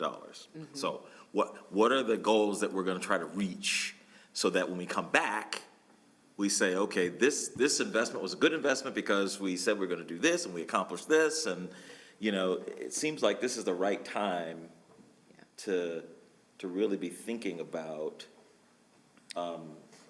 these new investments and the strategic plan. So what are your thoughts about that piece? Well, I think there's 2 pieces. One, sometimes goals are set and then it's the investments made, but then other times there's funding decisions that are made by the board, and then we have to kind of right-size our strategic business plan. So I do know it's going to start at the top with a meeting, I believe, with the executive team, acting budget director, myself, to just kind of talk about, okay, what happened as part of this 21 budget process in terms of new money, and how does that result in new initiatives. Once we kind of get a big picture, kind of how we want to go forward, we essentially will cascade that down into the departmental plans and probably put it in the big corporate plan. So just for clarity, the corporate plan is more the umbrella plan for the organization. MEC Pre-K is in there, talent management, equity and inclusion, big things that affect multiple departments. Whereas the departmental strategic business plans are things that may just affect them and maybe a couple other departments or whatever. So we're gonna have to look at it 2 ways. After this meeting is held, we're gonna have to say, what do we need to do to update our corporate plan? But then also, what do we need to do in terms of putting those strategies and actions within the departmental plans? Gotcha. And it'll be a mid-cycle disruption, but it's not gonna be a bad disruption, because then we can just, again, right-size the business plans, be able to tag those things that are new board investments, and then track those items. So hopefully the end of FY '21, next summer or fall, I can come back to this board and say, this is how we aligned it to our strategic plans, or maybe I could do it mid-cycle, and then this is what we saw as a result of that. So it's just a different way we have to think about it, because we have the money now, we got to figure out how to operationalize that within the director work plans. Right, Strategic plans, work plans. And I'm glad you said that. I'm glad to know that you're having that kind of meeting. I think that makes a lot of sense to do it that way. I wonder if, and you can tell me whether this is possible, sort of after you have kind of this initial kind of bigger view, maybe even some of the individual ones, whether there's a possibility to check back. Because with those investments, we did identify some broad goals. So, at least my expectation was that we would, get a little more granular with that. And it might, I would like to see sort of how that granular starts to happen before we get too far down the line, just to make sure we're all on the same page about, what we were thinking when we put those investments in, and then how it kind of got through these initial thinking, and so that we're all kind of on the same page before we get, too far down the line. Is that, I guess I Yeah, should I mean, direct it to we're the going to county do that manager. like we did last year with the affordable housing money. You gave us, we had all that subsidy money. We came back and we said we want to do Link Housing and Macomb, and everybody signed off. We're going to do the same thing with these Okay. new investments, put together some ideas, and then bring them forward and make sure that you are, we're all on the same page in terms of how we want those dollars to be spent. Okay, good. And then Yeah, once yeah. you do that, then Monica can make sure we put them in the plans and we can track them. Yeah. I'm good. There's a Thank you. there's a method to the madness, and I always say structure follows strategy too. So it's big picture, kind of what are we thinking about doing, and then let's put the structure in place to be able to track and report, or monitor and report out. So once those big decisions are made, we will put the structure to follow that strategy. And so we've done it again both ways, where we know exactly what we want to accomplish and then ask for the money. But then in this case, we have the money, now we got to figure out what to do with it, and both are right. So you just got to figure out which direction you're going. Okay, I'm Yeah. good. Thank you. Yeah, you're welcome. Thank you. Okay. Commissioner Cochran. Oh, thank you. Just briefly, Monica, I just wanted to say, year after year, you continue to amaze me at these reports that you produce. You are very valuable, and it's so helpful. I do read them, and I have learned so much, and the work you're doing you can just continue to amaze me. So thank you for all that you're doing to help the team at, the executive team and all of the employees. You really can come right down to what the needs are, and you're a great listener, and you get this information and you produce it, and it's phenomenal. Thank you. Thank you. Okay, first of all, let me ditto all the accolades. It's a wonderful team behind me to do. They're not here, but watching. I'll do that. I tell you, I was encouraged to hear you talk about hearing our budget and the fact that you plan to incorporate all of these other things into the future reports. And I got two areas of concern, and I'm not sure if they're part of this report, if they're one of the other reports that you produced during the course of the year. Okay. When we look at our diversity across departments, our financial investments, are we tracking that yet? Tracking, I'm sorry, the diversity. For example, in procurement, are we tracking our procurement efforts and whether or not we're spending X number of dollars here versus X number of dollars there? I will yield to the county manager to answer that question. That's part of FY '21 project. Okay, is so to it's be able to coming. Put together a way to track sort of all the subcontractors and where the minority and business dollars are going. All right, and then the other thing, I don't know, this has been on my mind for almost a month. And I look at how we have goals for the sheriff's department, which is really its own individual organization. Yes. We've got goals for the library, which is really its own organization. We got goals for the Register of Deeds, which is really its own. Why don't we have any for CMS? We got some up until December. Well, I'm getting there. I'm just saying. Yeah, no, I hear you. Didn't mean to butt in, I'm sorry. So the elected officials, so when we started strategic planning years ago, we would say, you know, where is there some accountability with the county manager's office and the departments or agencies? Because we've had a history under Dr. Leslie Johnson's leadership of getting the Register of Deeds, the Sheriff's Office, Charlotte Mecklenburg Library to track performance and report results, and it just became a part of just what we did every year. It was natural for them to become part of that process in strategic planning and performance management. CMS, we have not necessarily gone to them and said, we need your goals, but I do know that we have an opportunity to look at their strategic plan to see where we may have some alignment, but it's just not been a part of our bigger process. But I do think going forward, working with the Chief Accountability Officer, who's my counterpart over there, there is that opportunity to bring some of those things into the mix. But we do have to look at what do we have direct control and influence over on an annual basis. And so I do know that that was part of the reason why they weren't a part of our strategic planning effort. Okay.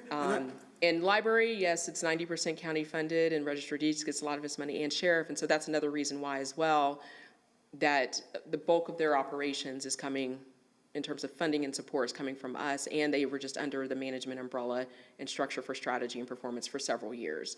And the reason I brought it up this time is because as a part of the adoption of our budget this year, there were some goals set for CMS.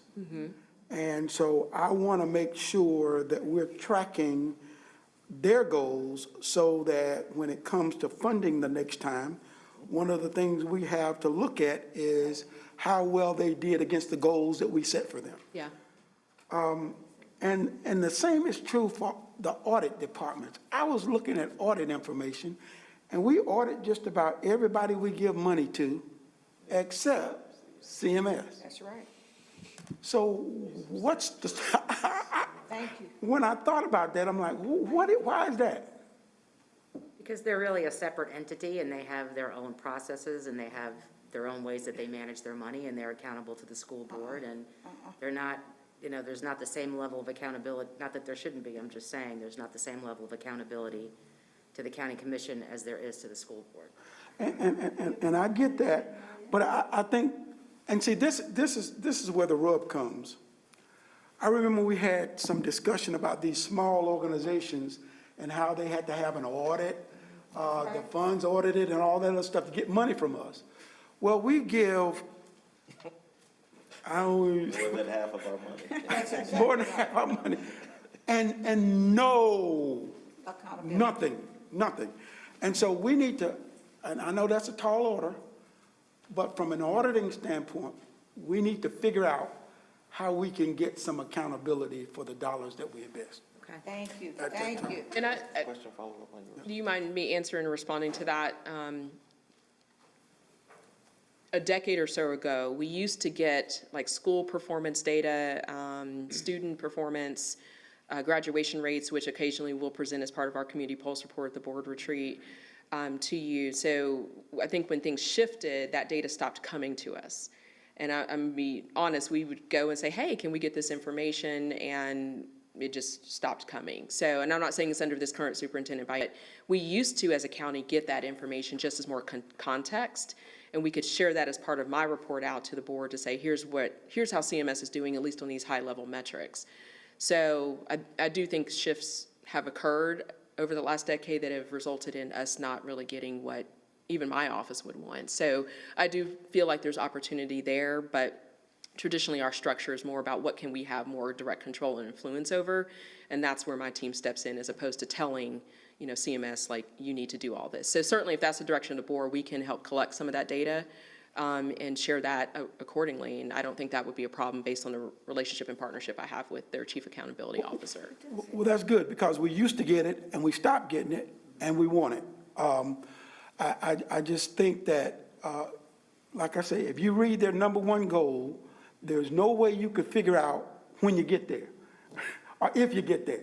Yeah. And so we need to be able to understand it because we're accountable to the taxpayers. That's right. And so we want to be able to understand that. So whatever we can do in terms of getting that information incorporated again would be extremely helpful. Mr. Chairman, can I ask a follow-up to that question? Yes. Yes, I want. So, I thought in one of these association meetings, we had a whole discussion about the relationship between county commissions and school boards across the state. And one of the questions was, how could we get more accountability from the school boards? And I thought, it is true that statutorily, it's a different relationship between the school board and the county commission than those other elected officials. That's true. But I thought that the statutes had some kind of accountability measures. And so I guess I'm directing it to our county attorney. I thought there was something that the statute required the school board to turn over to the county commissions relating to auditing or something along those lines. Am I getting that confused? No, you can certainly make requests to the school board to give you, because you're allocating the dollars, and you can ask them to provide that information back to the board as to how they've spent the dollars, which is basically what you did during the budget adoption process with some of Commissioner Leake's requests and things the board have asked for. Just hold them accountable to present it, and provide it. But I think to follow up on the chairman's questions, that process that we use now is kind of ad hoc. It's kind of, when people have questions, and I wonder if we can set up a more routinized, a more disciplined approach to audit, if that's the right word, or something along those lines, so that we can get the information that we need in an audit-type way. Is there some way that we can set that up, whether it's going to be through Dr. Allen's office or some other office? I don't know. But I feel like we need to be more robust about it, and I think we need to be more systematic about it. Have the research issue to see, they should have internal audits where they can provide you information on the dollars that have been spent. As to whether or not we can, quote, audit them or not is a different question. And have to research the statutes and see specifically what authority is given to the county. I don't think we can, but they can certainly provide you with an internal audit or whatever is requested that they. That they do internal audits. That they can, whatever they've spent, if you ask for that information, they can provide it to the county. Public Right, information. but not like a formal internal So- audit No. department like we have with Joanne and her group. No. Right, but I'm saying, even if we can't quote unquote audit. Right. But we can ask for all the information that we could use for an audit. Right. But that requires structure, requires system and all of that. So I'd like to know more about that. Okay, well, Wait a minute, Ms. Commissioner Powell. So since I was elected, every prayer that I've given is about praying for unity and working together. And so when you say 10 years ago that the school board they stopped providing it, and I love that you said that has nothing to do with the new superintendent. I think it's important, we're in a place where we're not happy with student performance. This is where we are. Yeah. But we have to work together with the school board and with the superintendent. And they're new, and they're all good people who care about educating our children. It's not a glamorous job to be on the school board, as Commissioner Leake and Commissioner Dunlap know. They're dedicated, and it's a new group. And so I pray that we can work together on a positive note, working together on how to do better for our children, because I think they're open to that. So however we can do that together, I'm happy to help. Thank you. Great, thank you. I'd like to do that well, and it starts with expectations. And I believe in high expectations, I think. I just want to, thank you. Whenever we talk about asking that body as if we're penetrating or treading on dangerous grounds, that they're the sacred cow in this process in this county. And I resent that when they come to us and we provide funds for them to operate with. and we don't hangle or tangle with them about it, but they do everything they can to make us look bad with the letters we receive from them, from the school board members. From the school board members only talking about money, but never addressing accountability of what they are supposed to be doing, and that's educating our children. And as a black woman and having been in the classroom, expectations of our children today are not what they were 40 years ago when we had only a segregated system where only black teachers worked with black kids.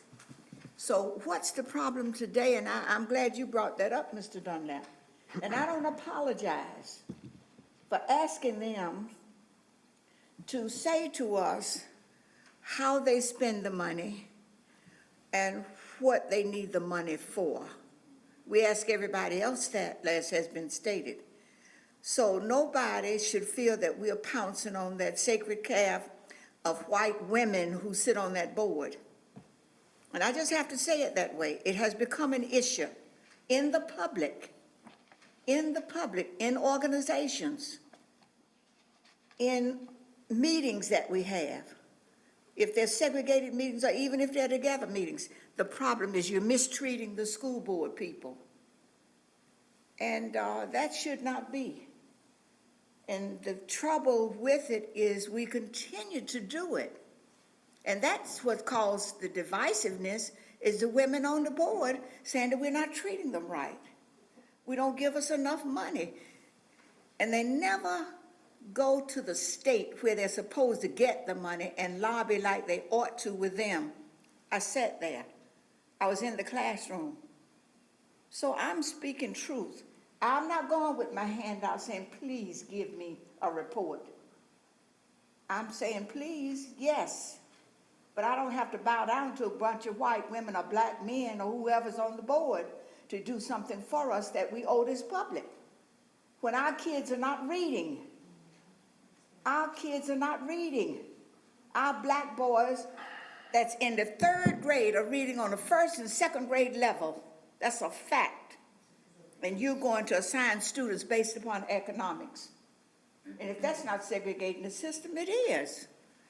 So we have a right, and that's what our community is mad about. And that's a part of this resolution that that young man did for us, talking about the segregation and how we discriminate. Because I don't have to educate them, then I don't have to worry about you. So we're going to live by this proclamation. And I thank you. So, Mr. Chairman, I appreciate you lifting it up. And I'm not going begging, and I'm not going to be boasting or anything, but I just want them to know that this is a part of the process. And we shouldn't be afraid of them, and they shouldn't be afraid of us. If they're spending it right and not telling the truth. A body who has $1.57 billion in 1 year to handle, and nobody's talking about that, and my babies still can't read and write and do arithmetic, and the staffing of the system is notorious. Mr. Griffin has sent me a pack of information like this on every school,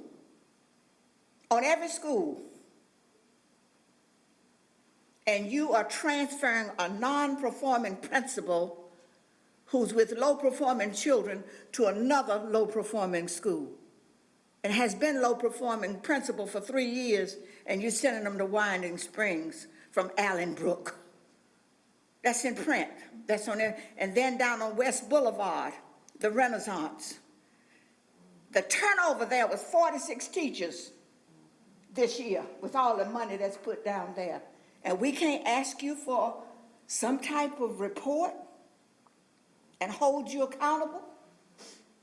46 teachers left there.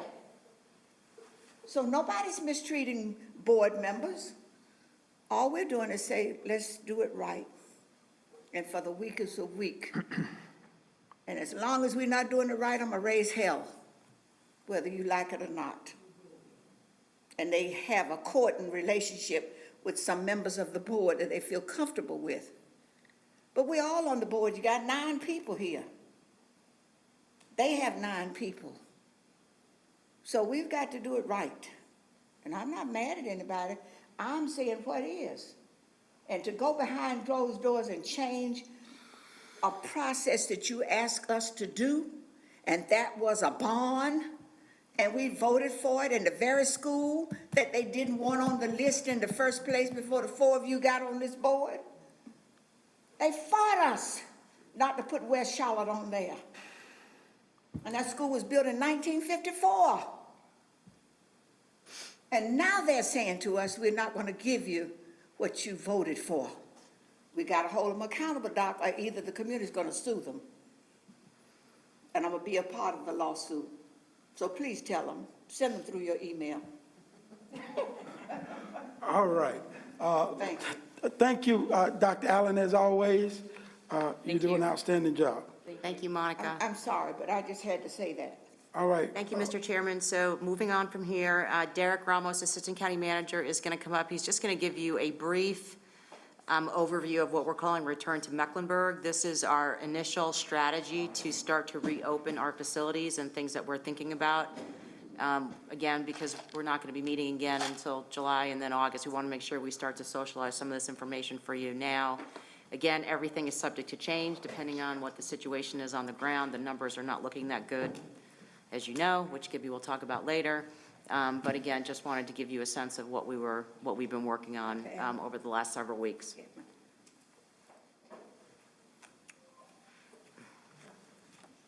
Don't forget to keep me a package. I can't pick it up today, but I'll pick it up one day next week.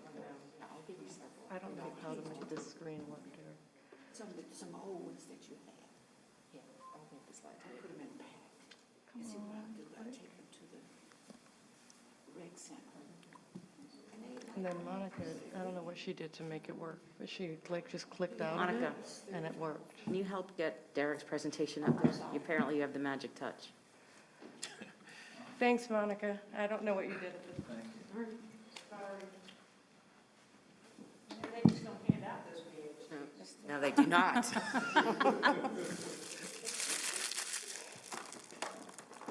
Boy, she's a whiz. Yes, sir. Thanks, Monica. Well, presenting after Dr. Allen is never where you want to be on the agenda. She always does such a great job. You're down here cleaning up. Okay. Just stack them up.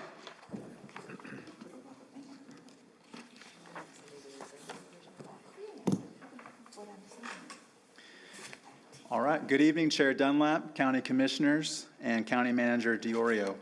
The purpose of today's briefing is to provide you with an overview of Welcome Back Mecklenburg, the county's plan to reopen services in the wake of the COVID-19 pandemic. For today's agenda, I will briefly recap the county's initial operational response to COVID-19. I will preview the guiding principles of Welcome Back Mecklenburg. I will highlight goals and select county planned reopenings within our stage process, and I, of course, will answer any questions that you may have. First, in March of 2020, County Manager DiOrio directed county departments to create and develop plans to perform essential business functions and operations in a COVID-19 environment. And the county quickly mobilized a virtual government by taking concrete actions to prioritize critical services to remain open, many in a virtual nature, enable all county employees to be able to work from home if they can do so by modifying our telework policy. And we deployed hundreds of laptops, phones, and other equipment to train hundreds of county staff to transition to a remote work environment. As we consider how and when to reopen county services, the county has developed guiding principles that have directed our Welcome Back Mecklenburg plan. These guiding principles are: protect the health and safety of county employees, ready county facilities, infrastructure, and hygiene supplies, safely reopen county services to the public utilizing a staged approach, engage and educate employees and the public on our reopen plan, and adapt to changing public health guidance and conditions. I will walk through each of these guiding principles in more detail and will highlight strategies and measures that support each principle. Our first guiding principle is to protect the health and safety of county employees, our greatest asset. The county has developed a comprehensive Welcome Back Mecklenburg COVID-19 Workforce Guide to address in detail all of the policies and procedures that you will hear today. This guide will be sent and made available to all employees so that they have a clear understanding of the steps we are taking to protect their safety. We will ensure appropriate social distancing of employees through continuing to promote telework and utilizing staggered and alternative work shifts. We will utilize building occupancy limits for both staff and employee suite areas and for customers in public areas of county buildings. I will review these occupancy limits in further detail in a later slide. We will issue guidance to address employees that may be in high-risk categories, such as those with underlying health conditions or employees facing child care issues due to COVID-19 school or daycare closures. We have developed a training module for employees to screen for COVID-19 symptoms. Employees will be required to take this training and to attest daily that they do not have these symptoms when reporting to work each day. We will provide all county employees with 2 cloth face coverings to utilize during work, and we will issue clear guidance on when and where employees are required to wear these coverings. And finally, we will provide personal protective equipment, or PPE, such as N95 masks, gowns, and gloves, to all eligible employees whose job responsibilities require it.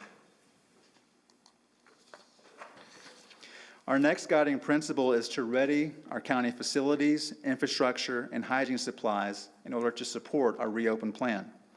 In all customer-facing buildings, we will install protective shields and barriers at customer counters and interview stations where the public and our staff interface.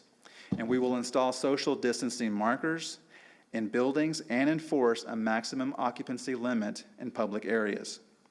We will continue enhanced cleanings of our facilities to frequently disinfect high-touch points. And the county will continue to deploy mobile equipment and other technology to facilitate a remote work environment. For example, our Information Technology Services Department has implemented WebEx to hold group meetings across the county, and they will continue to implement DocuSign, an electronic signature solution to ensure the continuity and security of executing county documents remotely.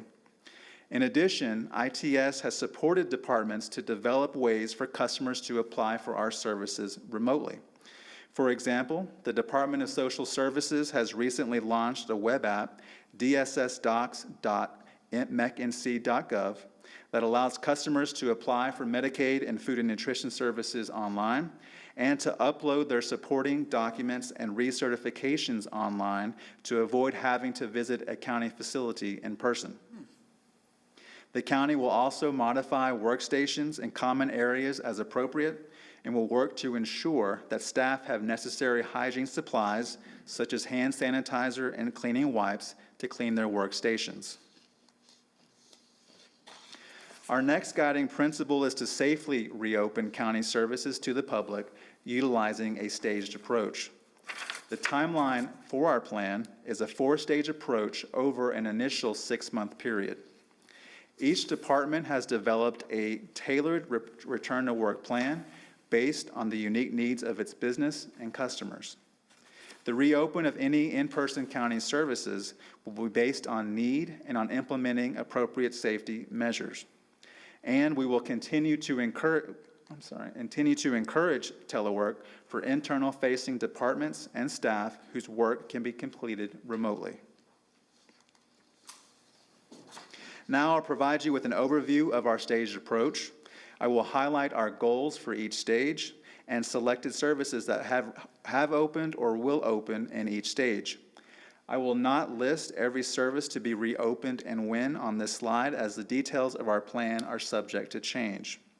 Now, before going into each stage it is important to note a few key points.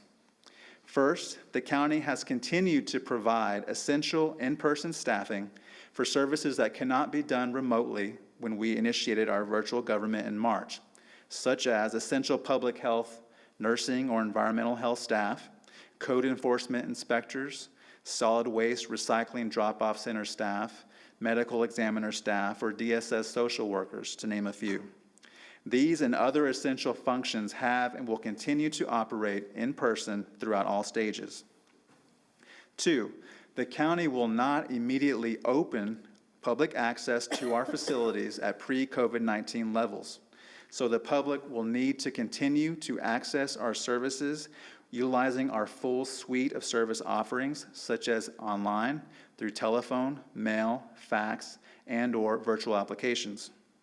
And 3, the estimated timelines in these stages are estimates only based on our latest understanding and information and are subject to change. So in stage 1, which began in May after the county transitioned to the state's stay-at-home order and will last through June, our goals in this stage were to ensure that only essential staff report to work in person if necessary. Our goal was to develop COVID-19 policies and practices to support a broader reopen plan. We would ready our customer-facing county facilities, and we would prioritize the reopening of mandated or required services. A few reopened services to highlight during this stage include the Mecklenburg County Courthouse, which opened June 1st. Now, we understand this is a state service and not a county service. However, the county is responsible to provide facilities for the courthouse, so our team worked diligently with key court officials to ensure that the courthouse was ready and had appropriate signage and customer barriers to protect the operations of county services. We established supervised in-person visitation for parents and their children who are currently in foster care through DSS's Youth and Family Services, and we opened summer camps at select park and recreation sites. In stage 2, which is expected to occur July through August, our goals are to institute an occupancy limit of up to 25% in employee suite areas and up to 50% in public areas. The 50% public occupancy limit aligns with the governor's limitations in Phase 2 for retail and other places of business. Now, please note that this is a cap, and each department can develop plans up to this cap to address their specific facility, service, and staffing needs. We will educate employees and the public on our Welcome Back Mecklenburg plan, and we will prioritize the reopening of health and human services and sustainable community services in those portfolios in this stage. Now, a few reopened services to highlight in this stage include select services at the Valerie C. Woodard CRC are expected to open mid-July. DSS Economic Services Division services at Kuralt and VCW are also expected to open mid-July. Public health in-person services will expand, including immunization schedules for school-aged children, vital records, and HIV/STD testing at clinics. Park and recreation services will reopen following state guidance, and we will support the Charlotte-Mecklenburg Library's gradual expansion of in-person services.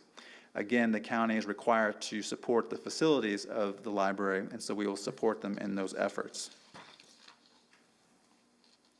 In stage 3, which is expected to occur in September through October, our goals are to gradually increase employee occupancy up to 50% while retaining the customer occupancy limits of up to 50%. We will continue to prepare employee back office suites and facilities.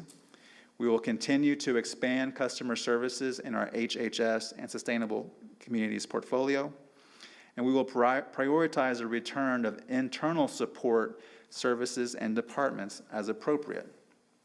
A few reopened services to highlight in this stage are the Board of Elections voting for the 2020 election, and all internal support departments in the county, such as Human Resources, ITS, AFM, or the County Manager's Office, may return to work in this stage. In Stage 4, expected to begin in November, we will develop specific goals and targets for the remainder of the year at a later date based on the latest information. Our next guiding principle is to engage and educate employees and the public on our reopen plan. We will keep the public constantly aware of how the county is safely reopening our services and programs through our website, social media, and other targeted communication. Employees will be informed through our Welcome Back Mecklenburg resource guide, employee video, training modules, and our internal MECWeb site. And just as importantly, we will continue to engage and seek feedback from our employees through employee town halls and our 2020 Employee Climate Survey, which will seek employee feedback on telework, on their mental health situations since utilizing telework, and their return to work recommendations. Our final guiding principle is to adapt to changing public health conditions and guidance. We know that COVID-19 conditions in Mecklenburg County will evolve quickly, so a staged approach will permit us to be flexible and adapt as appropriate. We will continue to adjust our plans according to the latest public health guidance from our Public Health Department, from the Governor, and/or the Centers for Disease Control. And with that, I'm happy to answer any questions you may have. All right, we'll start down on that end. Commissioner Harden. Thank you. So I have 3 questions. One, how does this compare to the city? That is a great question. Thank you, Commissioner. So the city, I believe, is still working their plan through the city council, but at a high level, we have been speaking with the city. They've essentially have 3 buckets of how they group their departments. One is the emergency support personnel who are law enforcement, et cetera. Those have been operating continuously throughout this process. Next, they have support departments such as CDOT, Charlotte Water, and for those services, they expect to have those fully online, fully operational in June. And for all other administrative services, how they categorize it, they expect to come back no sooner than September. So essentially, it aligns a lot in the ways that we're presenting it, but we have a lot more complex services and unique services. But as I clarified, that we're trying to prevent a lot of departments to come back till post-September. We're continuing to operate essential services throughout this time as they are too, and we're bringing back slowly different services as it's safe to do so. And the second question, thank you for that. Sure. That's great. How do we benchmark against other counties like Wake? I mean, similarly, are they kind of unveiling themselves or reopening similarly? To be candid, I have not fully studied or looked at Wake County's plan, but we're happy to look at these other plans and see how we align with those other counties, if that's helpful. But it would be important to see how they're doing their approaches as well. Well, I just think it's interesting to me to see if we're in line with what other counties are doing. Sure. And then the last question I have, I want to look at the slide where you have stage 1 and stage 2. Sure. And I have a request, and I don't know that this is appropriate, but I would just say I'm concerned about the bullet item under that is about expanding public health services immunizations. Mm-hmm. One thing that we've heard just in the public health realm is how people or families are postponing their immunizations. And I would just hate for that to get postponed anymore. And so Kids can't go to school if they don't get immunized. No, I know, that's what I mean. I want to make sure that we open that as early as possible, is Yes. what I'm trying to say. I wasn't being clear about Oh, that. yeah, and also Yes. there is some conversations at the state level about delaying the date for which children have to get their immunizations because of how long it's probably going to take for us to be able to get through all that. But yeah, you're right, it's absolutely a priority. Yeah, so I mean, if we could go ahead and open that up, I don't know if we can, but I'm saying that I didn't say that right. I meant we need to do that as soon Sooner, as possible. understood. So, it's just, I know people in all socioeconomic strata who are postponing the immunizations, Mm-hmm. and it would be terrible if we got an outbreak of anything else. Right. Absolutely. So, anyway, I just say, that's my last concern, so thank you. That ends my questions. Thank you. All right, Susan Rodriguez McDowell. Thank you, Mr. Chairman. Yes, on that same slide, where it says goals up to 25% employee occupancy and up to 50% public occupancy, we all got a letter. I think the guy sent it to 24 people or something, talking about the difference between what the county is requiring as far as social distancing and then what private businesses are. Can you explain the difference between why do we have 25% employee occupancy, 50% public occupancy? Sure, I'm happy to. Thank you for that question. Well, a lot of our departments don't have customer-facing areas or internal support. So in the governor's order, he gave guidance about the percentage that's allowed in retail businesses and other businesses at 50%. So it's important that we recognize that for our customer-facing departments, we would have a up to 50% capacity in those specific buildings.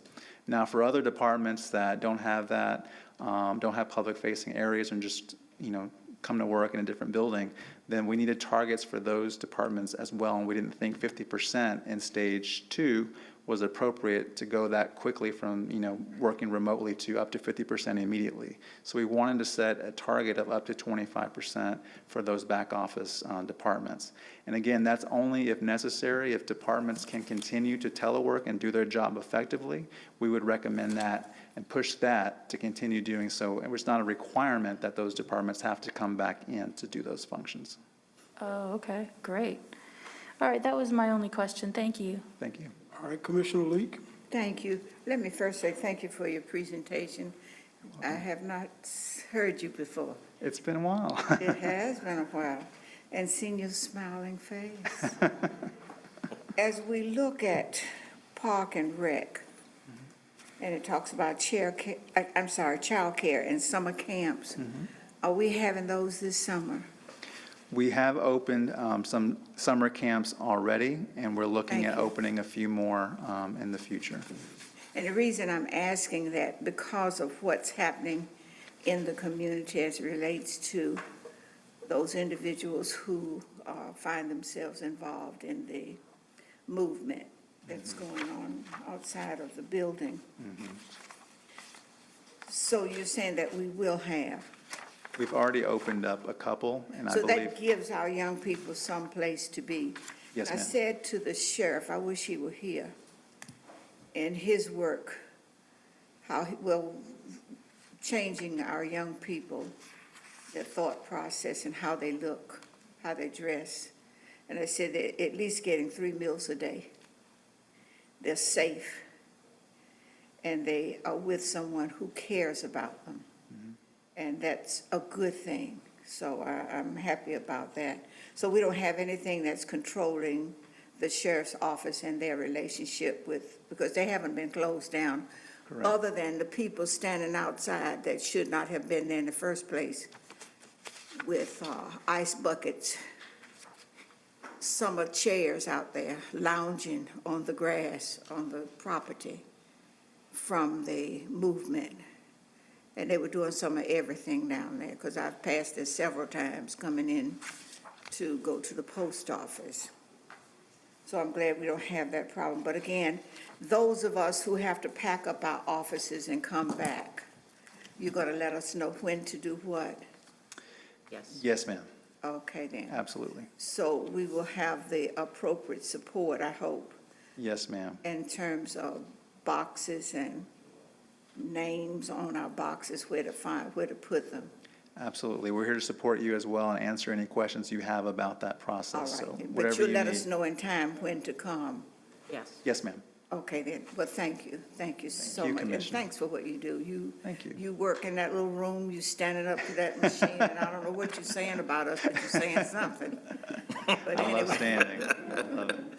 I Thank you, know you're Commissioner. standing back there a long time. I never see you out from back there, other than if you're trying to get some energy to walk around. I never see you out. So Dina, you don't have to worry about him. He's on the job. Yeah, I know.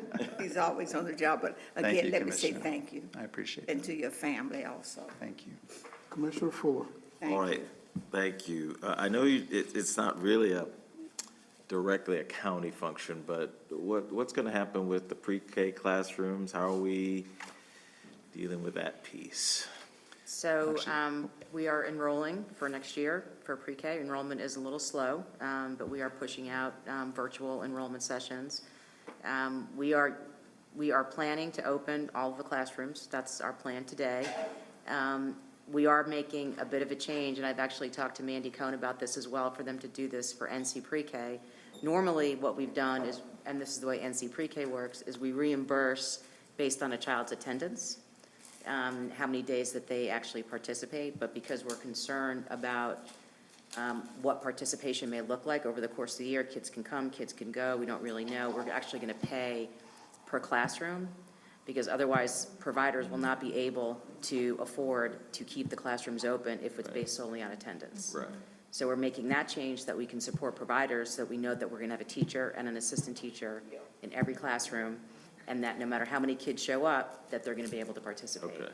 And so I've asked Mandy to go back and look at NC Pre-K and do the same thing, because we think there should be parity, and because we have MEC Pre-K and NC Pre-K classrooms in the same center, we want to be able to make sure that we've got parity there. So, you know, and there are guidelines around how pre-K classrooms should operate. That guidance has come from the state. All of our providers have that.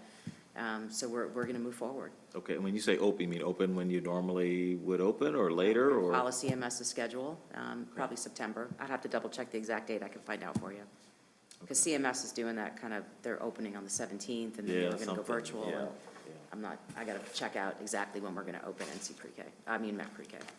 Yeah, and I think that's important, because people are, you know, uncertain about when they're going back to work, and you know, if they can have some certainty with at least their kids being taken care of, I think that could help a lot. Yeah, and the other thing that we've talked about too is if enrollment doesn't pick up, what we're thinking about is actually increasing the income threshold.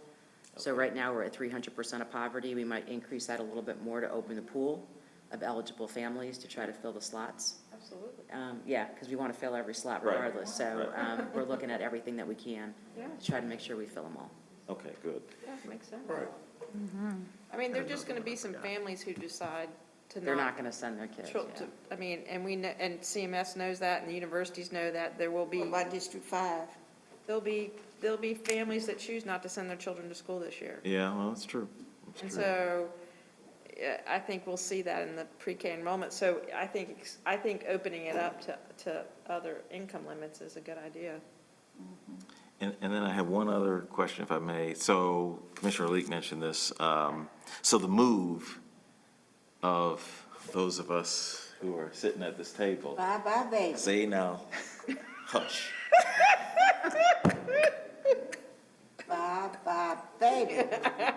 She's getting at what I'm getting at. You know, when I move from this office, that's it. I'm done. I begged you to stay. So now, where are we going to be in these last and evil days? Where are we? In a corner somewhere with a chair. Right, in a corner with a box. But where are we going to be? All of the facilities on the 11th floor, the offices, will be moved to the 4th floor. The 4th floor. Yes, sir. Put them You in the won't be living out basement. of a box. You'll have an office. Put Thank them you. in the basement. Okay. You too. All right. I'm going. All right, Commissioner Powell.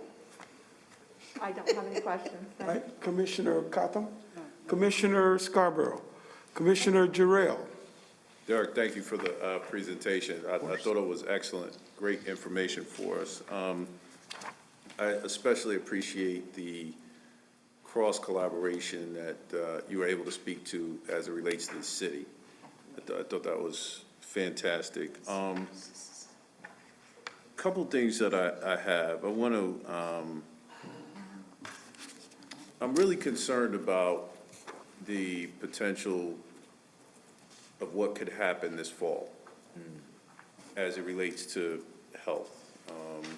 Right now, our numbers are spiking, and then they're calling for a potential surge in the fall. And it's almost, from my perspective, it's almost a convergence of catastrophe, you know, the way we're trending. And so, Isn't that one of our crises? I'm trying, excuse me, Isn't that one of our crises? is it one of our? As related in your Well, sure, from a public health perspective, yes, Yes, yeah. absolutely. But I'm wondering if we have a contingency in place for the fall, in case, you know, we see this same trend moving forward. And again, we saw the presentation, but I'm wondering, have we thought about a contingency as well, which I'm sure we have, but I'd like to hear Sure. about it. No, great question. Thank you, Commissioner. You know, adapting to the latest guidance is a part of our, guiding principles. And so I think what we would do, we've proven already that we can operate a virtual government, that we can work remotely, and we have the resources to do that. So if there's a certain situation or data that shows us that we need to be more worried or concerned for our employees and the public, then I think certainly we'd work with the county manager to work on a plan to potentially either scale back the amount of staff that are in the office or work to scale back some of the services to continue to do those services safely. The great thing about this plan is there's no hard set date it's just our own internal planning. And so if we see something that's concerning, we have full flexibility to be able to adjust accordingly to be able to provide services safely. So right now, even with the trend that we're seeing, we don't have a concern about opening back up. I mean, we're comfortable with this plan, even with the trend that we're seeing. Well, I would say that, of course, we're always concerned about seeing the data that's out there. Yeah, you know what, that's bad phrasing, but I guess let me put it this way, during the development of this plan, I'm sure this has been in the works for quite some time, but then as that has occurred, we've continued to see a trend in the wrong direction. Has the plan been adjusted, readjusted as we've seen what we've seen? Well, I think in response to COVID-19, the services that we're proposing to open first are some of the services that we think the public would need in a COVID-19 environment. For example, with economic services, we want to be able to provide that in-person services if people aren't able to access our services online or through other means, to be able to give them support that they may need in COVID-19. And then we're also just opening up the select services at CRC. And so that's the only things primarily opening really in July. And so that is really our first initial case to reopen. And so the other services listed in stage 2 likely wouldn't happen until mid to late August. And so even within that stage, it is also staged in that we're going to open up slowly within that stage and see how things go. So again, we can react even within the stage 2 to changing circumstances on the ground. And I think, to Derek's point, I mean, July, August is a 2-month period, and so we were targeting mid-July, but we've been talking that maybe it's not mid-July, depending on what we see the case counts doing. We're going to have to continue to evaluate and see whether or not it makes sense. There's no hard and fast rule. Understood. That makes sense. And that's why we didn't want to list really dates here, because all of this is flexible based on what we're seeing on the ground, just general stages of what we would like to open when it's safe to do so. I mean, the stages will make sense regardless of what the dates are. Got it. Derek's so cool, right, y'all? He's like just unflappable. One final thing. This is really for the county manager, though. Can you speak to, I know a lot of organizations are changing their model. They found savings and different things like that from changing delivery as far as virtual services. Have we looked at, or are we seeing any areas where we might obtain savings by allowing people just to be virtual? Obviously not from a health perspective, but in other areas around the county? We haven't really looked at that because we haven't really turned the lights off. So there's not a lot of savings that I think related to that. I can tell you where we're going to have savings is in salaries, because right now we have a lot of vacancies. And so we're going to start to staff up, but we will see some significant savings there, because we were not able to hire on a continuous basis because of COVID and interviewing virtually and all of that. So I think that would be the biggest area, but I can have our budget folks go back and check and see if there's other savings that can be identified. Yeah, and I guess just to clarify, I'm just looking at it from, are there roles that we've had housed in certain places that if we moved it off-site, we would get savings from a floor or something like that, where they don't necessarily need to be on-site, so to speak? You mean like permanent teleworking? Teleworking permanently, sure. Yeah, we haven't gone down that road. I'm not a big fan of permanent teleworking. I like people to see bright, shiny faces. I think that's important. So we haven't looked at that, but we may end up having to do that if this thing continues. Sure, For a long time. sure. Thank you, Mr. Chairman.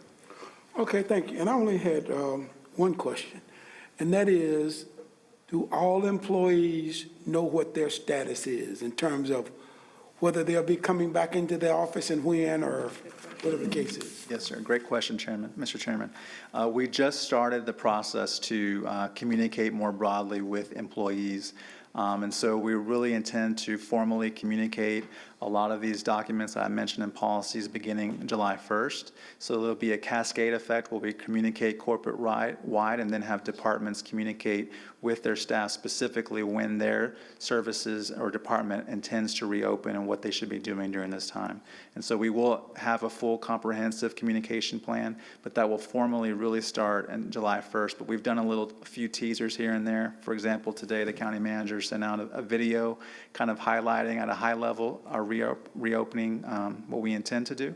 And so we're starting that process, but more formally, July 1st is when we'll try to really start hitting the communication plan with all employees. All right, and then that same communication plan will go to the public so that the public will know then when they have access into the building as well? Yes, sir. All right. Thank you so much for that Mr. update. Chairman, I want to ask you a question. Does it mean that we can meet here again? When the building opens up. Yeah, I do want to know when we'll start meeting in. That's good. Yeah, So- September would be my guess. September. Yes. Okay, We've say that spoken, oh, sorry. We've So spoken with. we don't have any more meetings, really. We have one meeting in July, one meeting in August. So our proposal would be that we come back and meet in person in September. Okay. Not until September, I won't see you? Well, we could have lunch, maybe. No, I'm serious. With the 1 July meeting, which is the one where we'll come in and make these appointments, and the 1 August meeting, I think that probably is right. But I didn't think we had a meeting in August. Yeah, Always one. So we don't have a month off at all, really. We're meeting in July and we're meeting in August. Right, but only once, as Yeah, opposed to, I hear you, but I'm saying, but we still a meeting. yes, oh, it is a Will meeting. we meet here? No, we're meeting virtually. Virtually. Just our regular meeting. I think we're a much more congenial board when we're in the same room Well, together. I want to see you all. I get Yeah, well, lost. no offense, but I don't know where you all have been, and I'd be much happier. But masks and, Okay, let's, I won't even dignify that with a response. She don't want to see us. Sounds like you really Well, I want to see not even you. wearing a mask. I think there's greater communication when we are bonding together this way. I don't disagree with that. And I'm serious, Mr. Chairman, there is greater bonding. oh, I agree. It's not But safe. I Our think- meetings go faster when we're Not not her. together. Well, no, but I think Oh, yes, we can. We the nine- problem with it is, The 9 of us as, want to as, do. excuse me, I know, that's the so problem. that everybody's on the same page, technically, the building is still closed. And so we want to abide by whatever everybody else is doing. And when this is the city's building, she reminds us all the time. So, right. so the building is closed, And they meet here. right? And when the building opens back up, then we can expect that we will begin to meet on a regular basis. All right, so we've got one more item on our agenda, and then we'll get through these appointments real quickly. So this is our weekly COVID update, and here's Gibby. Thank you. Let's see. Got 10 more. We better have a meeting like this before we come back in September. I just think my problem is. I can't believe you. Let's see, okay. No, they said only 4 months. Am I there? You want me to grab it for you? You want me to grab it for you? Maybe December. There? Is it that you quickly less or you change? Okay. Oh, December. Oh, there it is. Yeah, I think Oh, it's after okay. that. That's Okay, what I'm saying. I and won't be- We'll let you come visit. Where is it? we'll find something. There you go. All right, She's good. Helps if you can see. Good evening. Good afternoon. Mr. Chairman, Commissioners, Manager, it's good to see everybody in person. It is. Right? At least Good to once see you before in the fall. person. So I am here to give you just a brief update on COVID-19.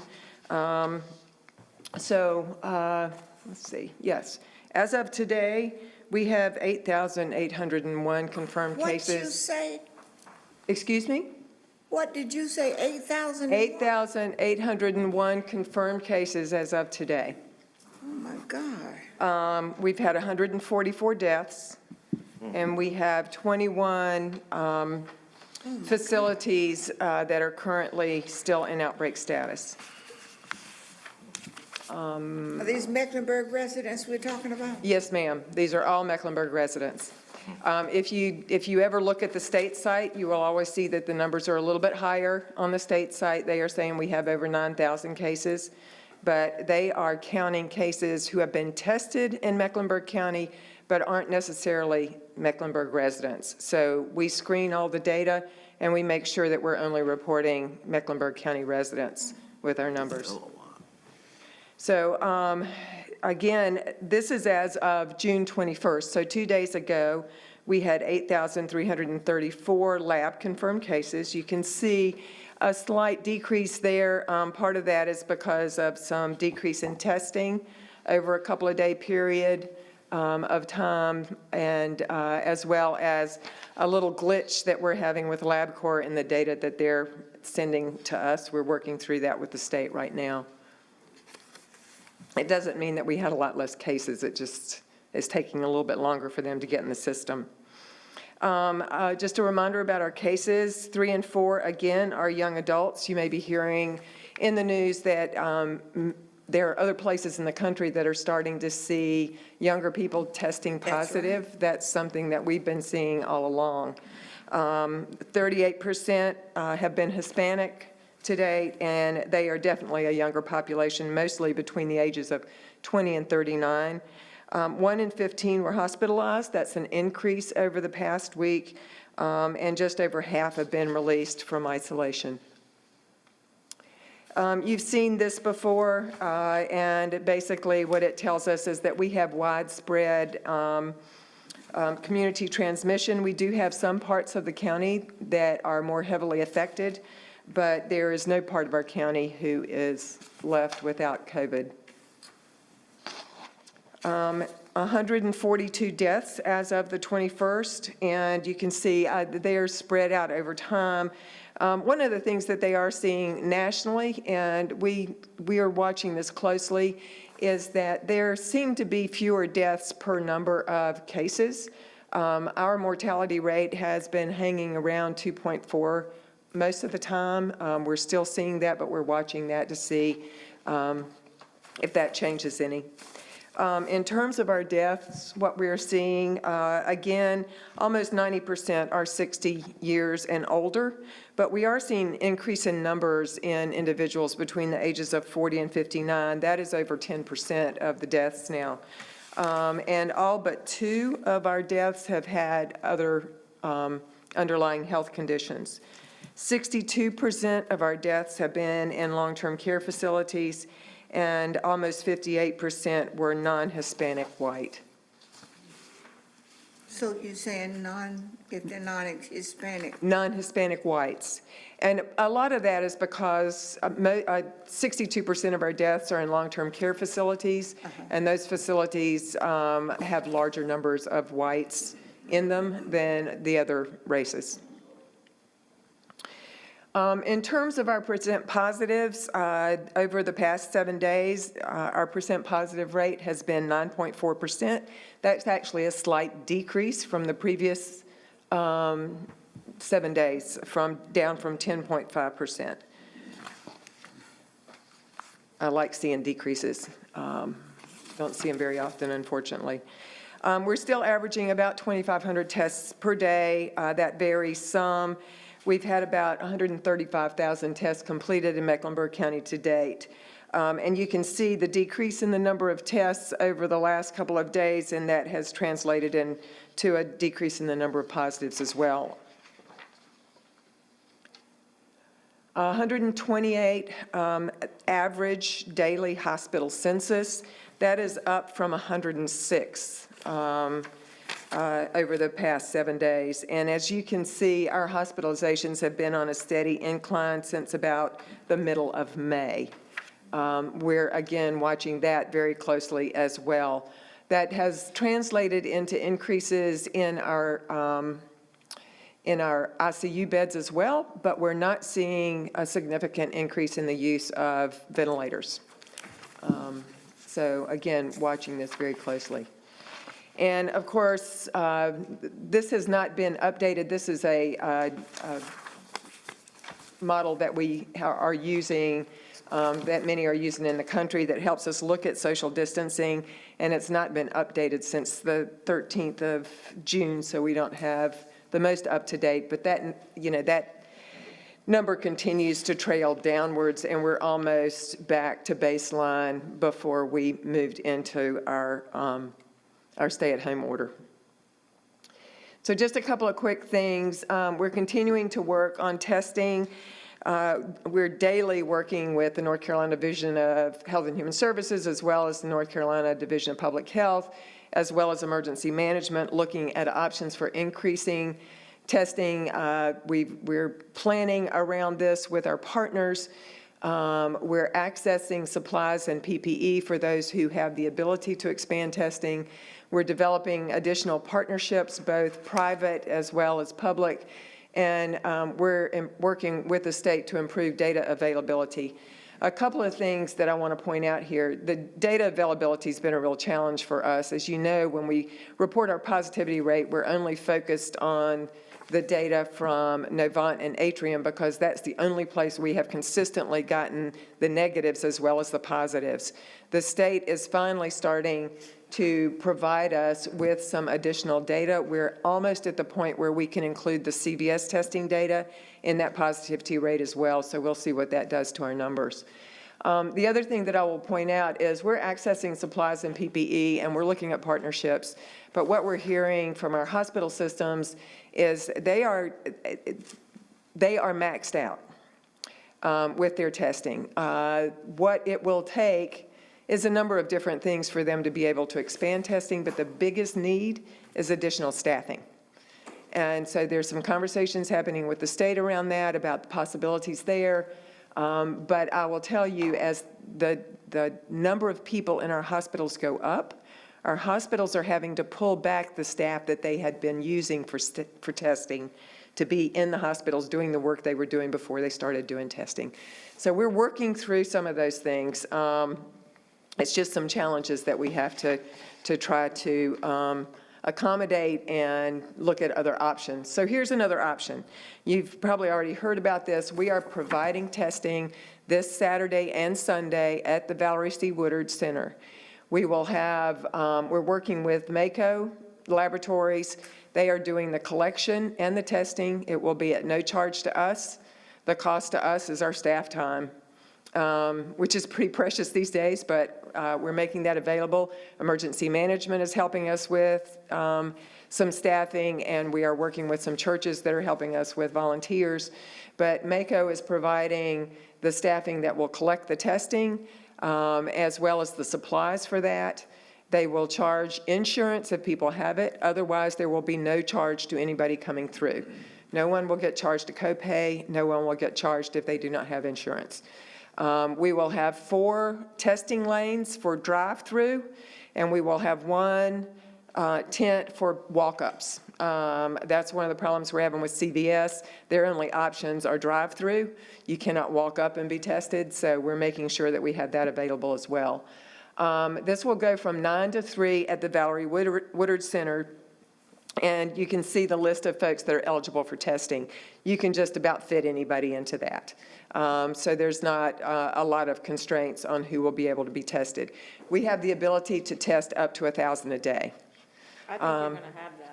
Yeah, 1,000 a day will be our max, and we're hoping to reach that, but we'll see what we get. There was information that went out today through the media, and we're putting information on social media. We will get some flyers to you by tomorrow morning. The only reason we don't have them to you is we don't have them in Spanish yet. So we'll have them in English and Spanish. We're working with churches to get the information out. But any help that you can provide us in helping people understand that this is available to them, we'd greatly appreciate it. So we're hoping this works well, because this could be a long-term relationship with MACO. As I said, they're providing the staffing. We have the ability to do smaller events at smaller venues, large events like this, which will help us in terms of increasing those testing numbers that we know we need to do. But one of the things I wanted to point out, I talk about this some, but actually give you some numbers. Testing is just the first part of the process. There's the back end. There's where people get their results, and then what happens after they get their results. So just a little bit of information on investigation and contact tracing. Our daily volume right now for new cases is around 225 average a day. That's new cases a day that we have to work. We have, again, an average of about 20 long-term care and other facilities who are in outbreak status. We have a daily volume of case closures that requires contacting the individuals, making sure that they've met the requirements, and closing out the cases. That's about 100 a day. A daily volume of individual contacts of over 400 a day. A daily volume of employer and business contacts. We have a separate staff that actually contacts those individuals and talks through that with the businesses and the employers to make sure they're doing what they need to do. And if there's a worry about any other staff or other people who may have been exposed, there's about 115 of those contacts a day. The workload for a case investigator is about 10 to 15 cases per day. That's the individuals who deal with the positives. There's individual contact tracers. Those are the folks that take the information that comes from the investigations and contacts the people who have been exposed. People do about 20 of those per day per person. And the employer and business contact tracers work with about 18 a day. We also have several individuals who are specifically assigned to our long-term care facilities. So they have a specific facility that they work with, so there's a relationship with that facility.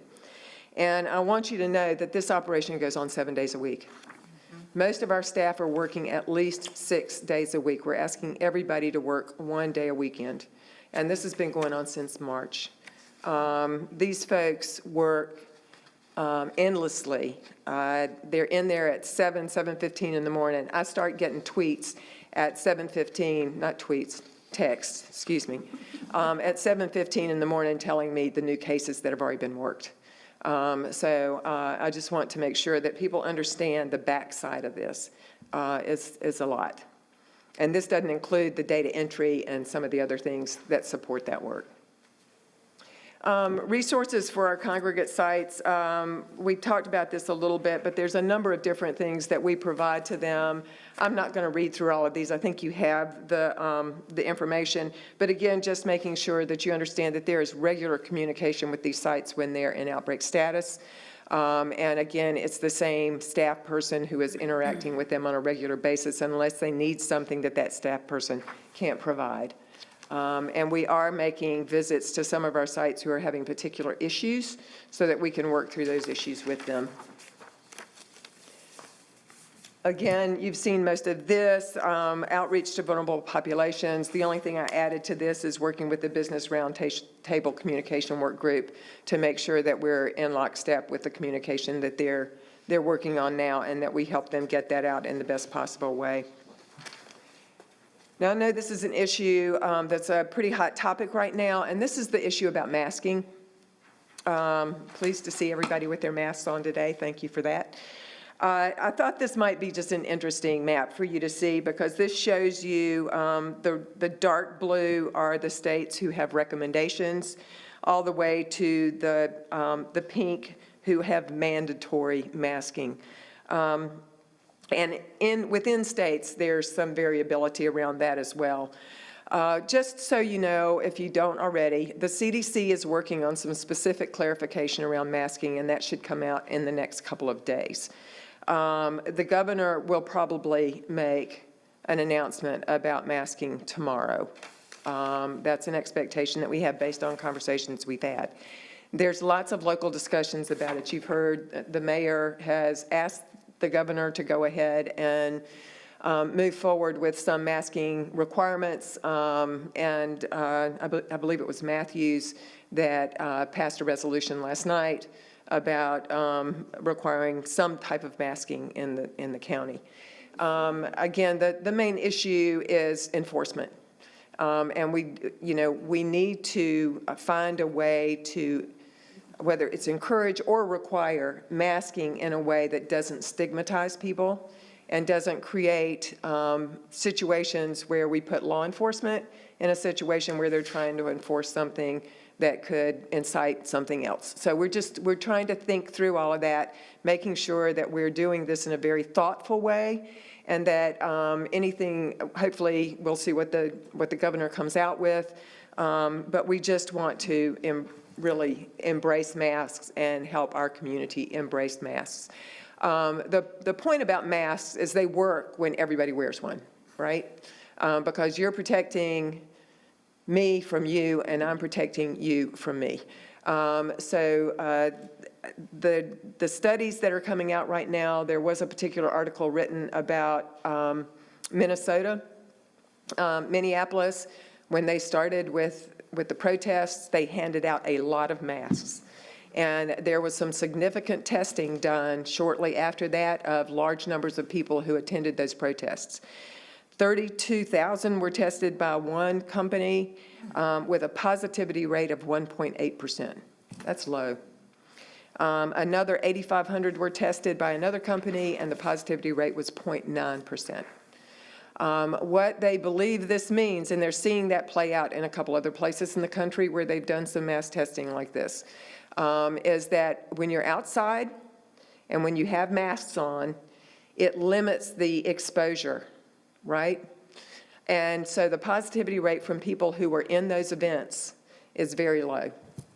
So it's just another reason for us to think seriously across the board. We want people to think about this and know that this is something they're doing for themselves and for everybody around them. So with that, I'll just remind you of the things that you need to be doing and that everybody else needs to be doing, and then I'll be happy to answer any questions you have. Okay, any questions? We'll start on this side first. Commissioner Jarrell. Gibby, thank you for the presentation. I'm really glad to see that we're at a point where we're able to say we should be wearing masks. Yes. That was a point that was so frustrating for me. I really felt like we should be at the tip of the spear on this, leading the way. And I feel like we should have been here a while ago, but be that as it may, we are here now, and I'm grateful for that. As relative to the enforcement piece, when we did the initial stay-at-home order, what I remember when we talked about enforcement of that was that law enforcement would educate, that it wasn't going to be a punitive type of action.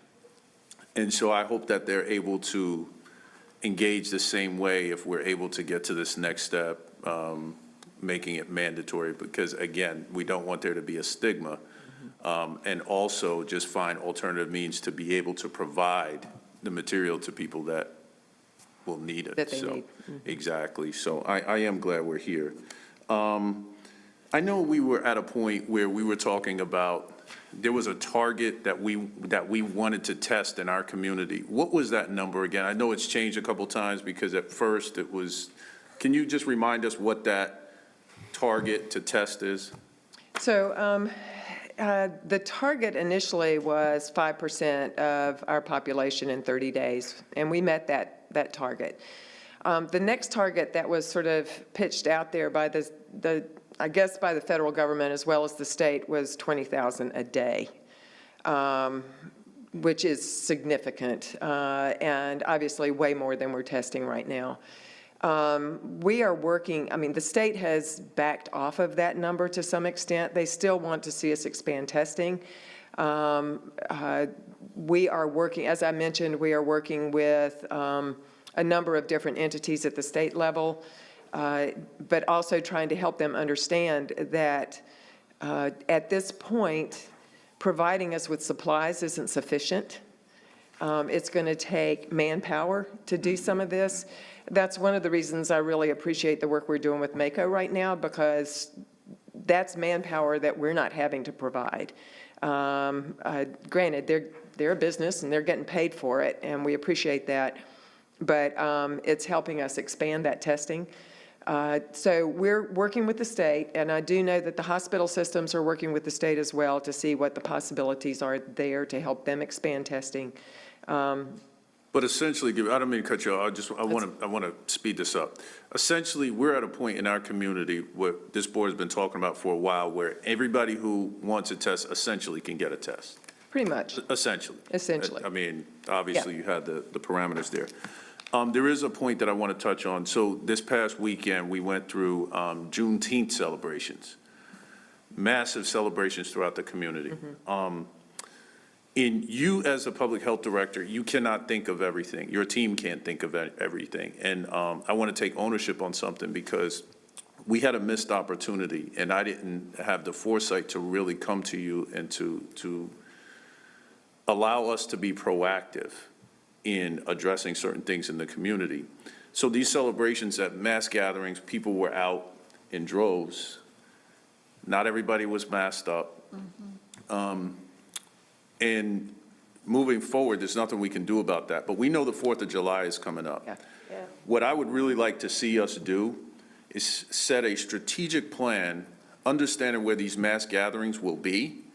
And if we can get with our partners in Atrium and Novant and have their mobile units available, have teams out there, whether it's the sheriff's department or other partners, that can pass out masks, we can do testing during those times, so we can be proactive. If we know people are going to be in certain places, and we could have certain availability of testing, masks, and other information during these mass gatherings that will be happening over the 4th of July weekend. Not only 4th of July, but other holidays that will be coming up as well. I would really like to see us be as proactive as possible. I love what we're doing at Valerie C. Woodard on the 27th and 28th, and kudos to you and the team for that. But that's another take that I would like us to consider on that. So I think that's a great idea. I think that especially getting masking and information out. The exposures that people will experience on the 4th of July will not produce infections on that weekend. That's one of the reasons I'm really pleased that we're doing this coming weekend, because we've got a week or two past a number of different events. And by then, if people are going to test positive, that's when we're going to find it. But to your point, and my last comment is this, and I would concede that point, but I would also say a lot of these people that we'll see participate in a party atmosphere have been doing it anyway, right? So they've been out at the bars, they've been out in different spaces and places congregating. So again, it just you're the expert in the space, but it may give us additional opportunity. And the final point is that I want to continue to remember in our media buys, please make sure that we're engaging the Latino, the Hispanic, and African-American businesses and media entities through those buys, because they have an outreach that goes beyond the surface of even our major media outlets. So we have to continue to engage them. Thank you. Thank you. Thank you, Mr. Chairman. He's taking up all my questions. All right, Commissioner Coppin. Thanks for the presentation. I have no questions. Commissioner Powell. Thank you. I don't have any questions. Commissioner Fuller. Thank you. I just have two questions. One is, we heard from Dr. Allen about opportunities with our environmental health piece. So at a time when, I just have to confess my own experience. So, tonight we have some food from an establishment, and I'm certainly hopeful that that establishment was practicing all relevant hygiene and COVID precautions. I did eat it. I did eat it, you know. But, you know, I have to say, my family has done the same thing, you know. My daughter will say, I'm going out to wherever, you want something? Yeah, sure. But then I think about it, I say, God, what do I know about what they're doing there? Do I know that, you know, that they're doing everything they're supposed to do? Am I, you know, engaged in risky behavior there? So what can you tell us about what we're doing from the environmental health perspective, inspecting these restaurants and other food places? Tell us what level of confidence we should have about what's really happening, the safety of our at least prepared food supply. Wonder if you could talk about that. So I especially if you're getting food like this or picking it up, I wouldn't be as concerned about COVID as I would about some other type of foodborne illness. But I do think that what's happening now is we're in full-scale investigations. We're back to the inspections as we were before. And we're focusing first on those entities that are the riskiest. You know, if you remember, we have a risk-based system in North Carolina where, you know, different types of facilities rank from a 1 to a 4, and the 4s get inspected the most every year, the 1s once a year. So we're paying close attention to those 4s right now, and we're making sure that they're being inspected, but the others as well. Obviously, we're playing some catch-up, but a lot of these places aren't fully open.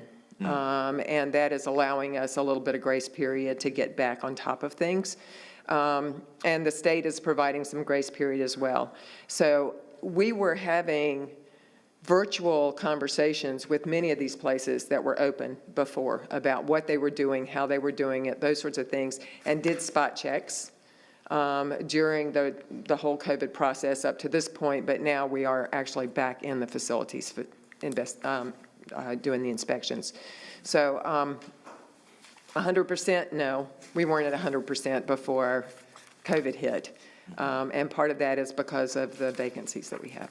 Is there as high a risk of contracting COVID through food preparation or? No, it's more, I mean, again, this is a respiratory virus, and it's droplets. Cooked food, it's going to take care of any of the virus that may have, you know, for some reason, if there was a droplet there. But we're also, as we do these inspections, we're also educating and making sure that these facilities know what they need to be doing. They need to be masking. They need to be covering their faces when they're cooking. They need to be washing their hands frequently. That's part of what they do anyway. So we're adding some of the things on that COVID has brought with it in our education and our inspections of these sites. Okay.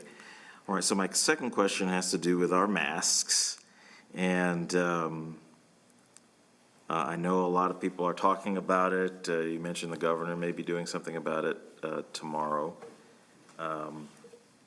Well, here's what I would like us to do it. I think it's past time for us to do it. So here's my motion. Ooh, we got a motion. My motion is that Mecklenburg County will require people to wear masks. Second. Everyone in this county. And that we direct our staff to prepare an ordinance, a proclamation, whatever legal document that we should prepare to impose this requirement. If the governor does something, we can certainly take that into account. But, you know, I don't want to just depend on what the governor decides to do. His concern is the whole state. Ours is our county. And we may have a rule that's more restrictive than what the governor requires. In any event, that the staff would bring back for us to formally adopt on July 7th this rule, this proclamation, whatever it is, to require people to wear masks in Mecklenburg County. So that's my motion. I don't know that you have the authority to do it that way, Commissioner Fuller. Under the Emergency Management Act, you are restricted to only act within the confines of the act as written. And if it's within Mecklenburg County, by law, you must get the towns to buy in, and you must get the authority of the city. So if you want the manager to come back with recommendations based on information, but any act that we pass, if it's not legal, will not be enforced by a court. I got that, but I thought, I understood you all to tell me last time that we could require it in Mecklenburg County, that with respect to inside municipalities, yes, they would have their own rule, they wouldn't necessarily have to follow it. But I would hope that we would provide leadership in the city of Charlotte and in the towns. Matthews has already signed on. I suspect we're going to find agreement. We may not find unanimous agreement, but we're going to find agreement. And so I think we've got a lead. Now, I understood you to say that we have some capacity, and whatever that capacity is, I want us to use it. Within the ETJs, because the city of Charlotte has to sign off within the city. I understand that. And I believe our city council will enjoy our lead on this issue and will adopt it themselves. But I want us to come back and whatever the extent of our authority is to do it, for us to do that. Okay, so, Second the motion. all right, I want to be clear, given what the attorney has said. Based on what you initially said, the attorney said that would be an improper motion, basically because it would be contrary to what the state of emergency Currently says, yeah, we're under the governor. What are you saying is not allowed? We're under the governor's order now, so if you want to change what we are under, then we'd have to recraft the emergency declaration that Mecklenburg is under. What about Raleigh and all these other places that have done it? I don't understand. In Greensboro and Durham. Those are cities. Well, okay, hold on a second. We are still under a state of emergency. In other words, Mecklenburg has not rescinded its state of emergency, has it? We agreed to be under the governor's order, so it is I there. understand that, but listen to my question. Have we rescinded our state of emergency? Not the governor's, ours. we allowed it to expire.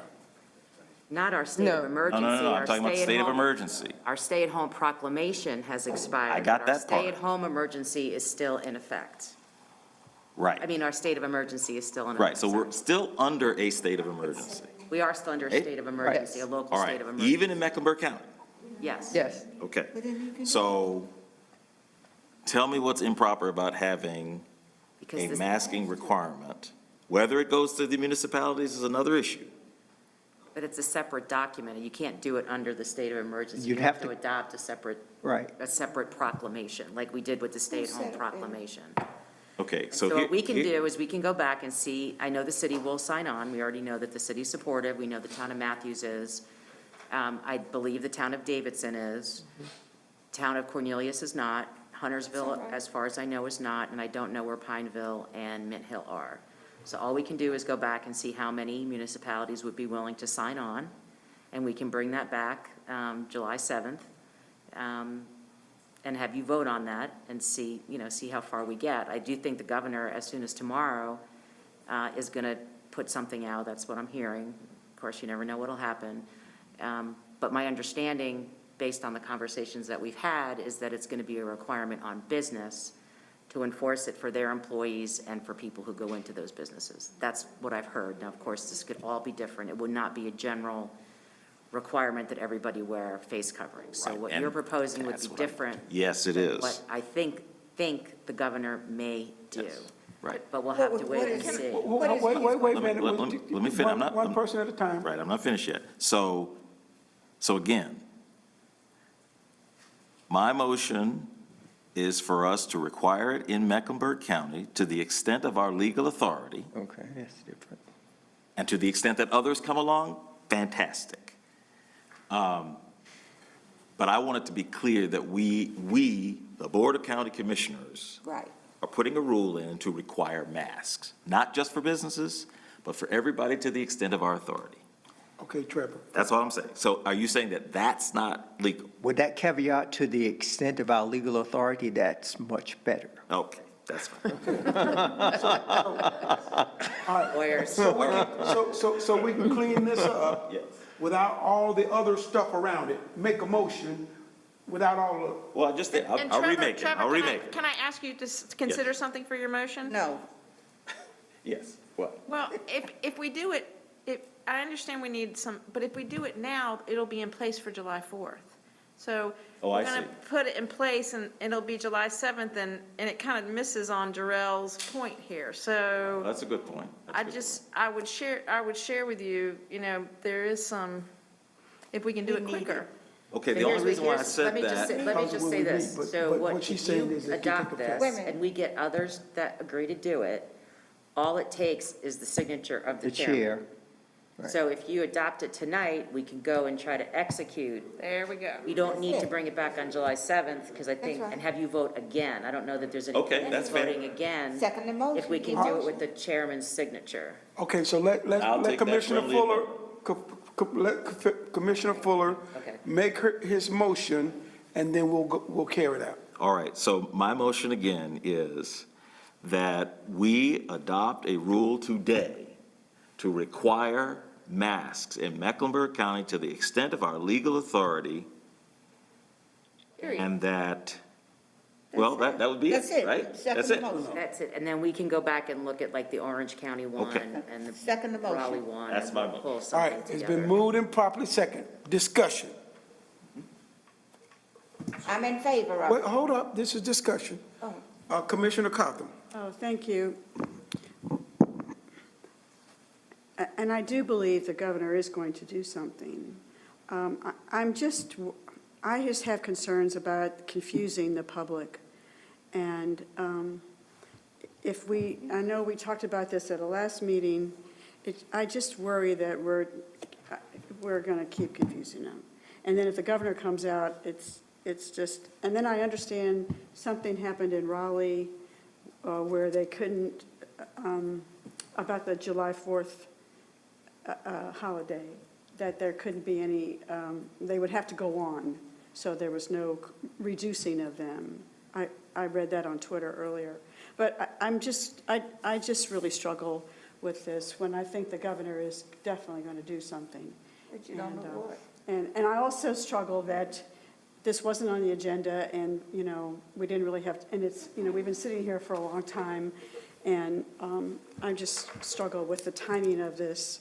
So I can't, I'm not at the point that I could support it because I would just worry about those things. But thank you for letting me, that concludes my comment. All right, anybody else on this side? Yeah, just real quick, just a point of clarification. This would allow, as long as whoever signs on, whatever town signs on, we're golden with them to put this on. Okay, I just want to make sure it's not just a TJ. Thank you. Anybody else on this side? All right, anybody else on this side? I do want to respond to that concern that Commissioner Cotham just raised. So I would say, well, it was on the agenda today. We said last meeting, I certainly asked last meeting that it be on the agenda today. And so no one should be surprised by that. The second thing is, again, I support our governor. I don't want it to be, anybody to be confused of that. I do support our governor. But what I'm saying is that his concern is of a different kind than ours is. He's got to think about all 100 counties and what 100 counties can do. Some counties can do more than others. And so his is going to necessarily be more limited. Well, we're worried about our people in Mecklenburg County. Right. And we got different concerns. We have a very dense population, and it's just different. So I would expect that our rule would be more restrictive, just because it's a different question that's being raised. So I don't think it should be seen as not supporting the governor or being against the governor. We just have a different question before us than the governor does. So I don't think that people will be confused. I think people frankly expect us to do it. In fact, people think we're behind the game in having required masks. So now is the perfect time. All right, Commissioner Leeds. And thank you, sir. Let me thank you so much. Our dialoguing together on this to some degree. It's confusing. And I've gotten emails from my district saying, what are you going to do with? And I can show them to you. It's taking leadership and not waiting to followership as it relates to the county. So I'm with you 100%. And I'm going to pass out some masks from Atrium, I think, this Friday or Saturday, with a group of ministers. Excellent, So thank you. excellent, thank you. All right, Commissioner Rodriguez McDowell. Yeah, can you just explain what the difference is? I'm not clear between what the governor, I know he's saying at businesses, but what are we saying? What? So I'm saying not just businesses, everybody. So if you're anywhere within our legal authority, you should have a mask. In fact, you're required to have a mask. So even if you're outdoors, even if Yes. you're just driving in your car, even if you're just everywhere you go? Well, we can, I mean, we'll if get you're something back alone. from our folks about that. We'll get something back about that, but I want them to I mean, craft a what- rule that is expansive, not restrictive. But should it say something like when you're not able to socially distance or physical distance or? I'm going to leave it to our folks to craft it in a way that, you know, that responds to these concerns. Okay. The thing that, I don't feel worried at all about enforcement. That, for that issue to come up with this, you know, I feel that there will be people who just will never do it. And, you know, but there will be people who will say, it's a rule and I'm going to follow it. You know, so you'll get more people doing it if they see that this is what they're being advised to do and it's a serious, you know, you're being required to do it. So I think there will always be some who just won't do it. And for me, I just feel like I don't see us, you know, putting people in jail or something or fining them, right? I mean, this is just, you know, what teeth does it really have? You know, I think it will get more people to wear masks though. So even if the enforcement isn't there, I mean, I hate that, but that is just a concern. But the other thing I wanted to ask, and I think maybe this would be a good time to ask it, but I don't want to, this was actually sort of more of a Gibby question, so should I hold it until? Yeah, because we're in the debate of I mean, it's about masks, but maybe it's Yeah, after it's- this motion. Okay, yeah. Okay. This is related to the motion. Commissioner Harden.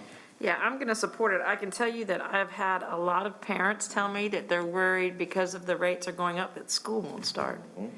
And have begged me to put masks in so they can send their kids back to school. You know, and schools are going to, I mean, UNC Charlotte's going to require masks, as all the UNC system will. And so it, you know, it just, I think the consistency will help. Trying to save lives. Yeah, the consistency will help. And so I'm going to support this measure, so thank you. All right, Commissioner Powell. So I just want to ask Tyrone a few things. It is causing confusion even for us. So within the extent of our authority, we can do ETJ. Well, if the And- towns and the city sign on, then that becomes a directive, then everyone within the city or whomever signs on will still be bound by the directive of the declaration. So we know Matthews would sign on, but that's really all we know, because I don't, Cornelius voted no yeah. unanimously. And, Davidson, I think, was yes, right? Davidson was a They yes? seem to be supportive. Cornelius was not, Huntersville, I'm not sure, and again, I don't know where Mint Hill and Pineville are. I'm with Chromo out of New York. so I really would like for people to wear masks. Not following. I think people who wear masks are going to prevent a lot of hardships.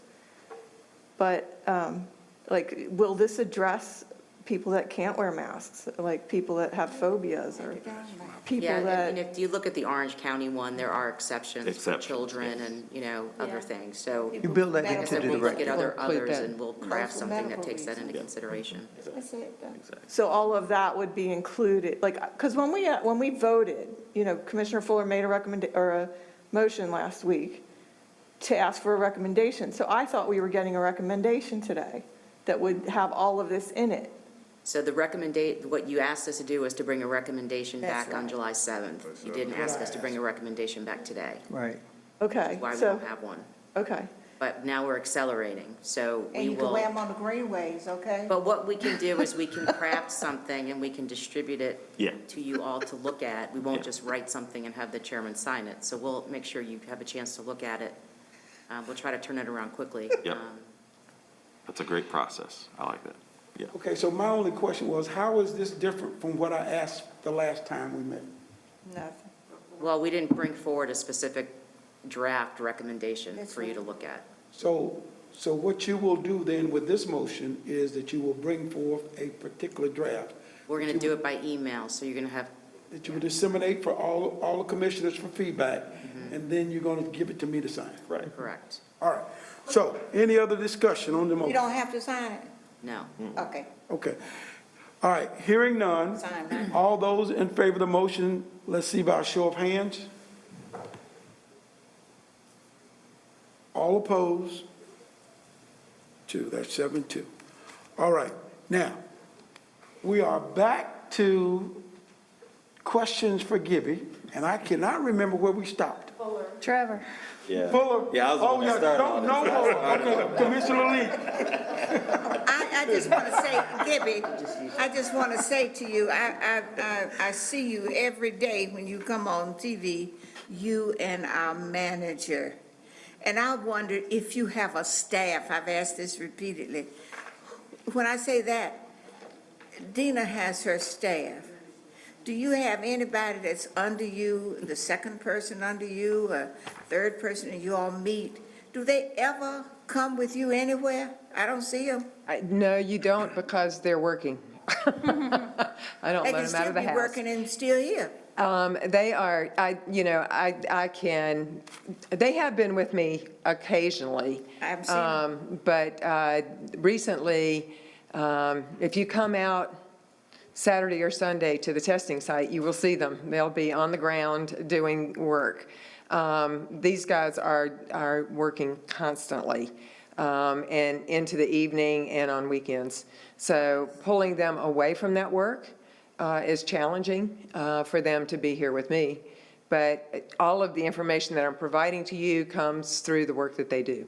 I hear what you're saying. I remember when I got on this board, I didn't know the people. You still have people that work for you we don't know. Yes. And we haven't seen, and I don't want us to have the same type of problem we had with the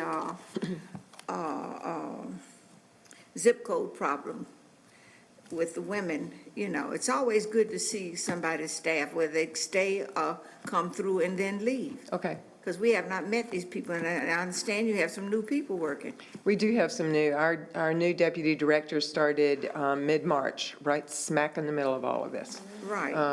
And has jumped I can't in tell, feet and I'm not first. trying to tell you what to do. I understand. But I think it's unfair for us as county commissioners don't even know the people working for you Okay. and making things happen, not taking anything from you or taking anything from our manager. I don't. So I want to thank Mr. Jarrell for his masterpiece, and several people sent me emails, why is ours looking the same wordage as the city? And I said it should not, because our person wrote his on his own, and they copycat ours. Well, the great pen was Commissioner Harden on ours, so just make sure we give Hardback. credit where it's credit is due. Here she go again, here she go again. I meant Harper, excuse me. Okay, y'all, it's. I just want to make sure, I wanted the record to show that I certainly hope we're going to take this seriously, and they're going to use this as our guide for what we intend to do, rather than talk about what we intend to do, but put some things in action. That's right. 1, 2, 3, 4, 5. Participating on forums not worth a cuss. what happened in my district this weekend. They did not have a permit to even be out there on Saturday or Sunday. The community had a permit. And if you saw the number of shells, that was, I think it was 100, I'm not sure if more than 50 or 60 people could not have been killed. And the policeman who spoke to us said to us that they had to move the crowd back for the fire trucks and people to come in and pick up the bodies to get them to the hospital. So we cannot let these people take over our community. We cannot do it, and that's what they did Saturday and Sunday night. Right. And 2 of the people live in my district that was killed. They live right in my district, and I know the family of the young man that's 39 and the girl. So I'll be going to their homes tomorrow, not today. Yeah. So that's what happened. So I ask us to talk to our people and say to them, we don't want to be another Seattle, Washington. We don't want to be another Atlanta. So we have been elected by the people to represent the people. And I beg us to talk to our people about not disrespecting the police department. We need them. That's right. We need them, but there has to be some guidelines, and there has to be some changes in behavior. So all I'm saying to us is whomever you have some relationships with in your community, and a lot of these people are outside people who have come in here to do this to us. And one of the richest men gathering money in this city's son is one of the head leaders of this stuff. And I want to know why he hasn't been arrested. And everybody, the kids will tell you, the grown-ups will tell you. So this was planned. Because they blocked off the street on Saturday, and they were giving out donuts from cars on the street on Batesford Road on Saturday.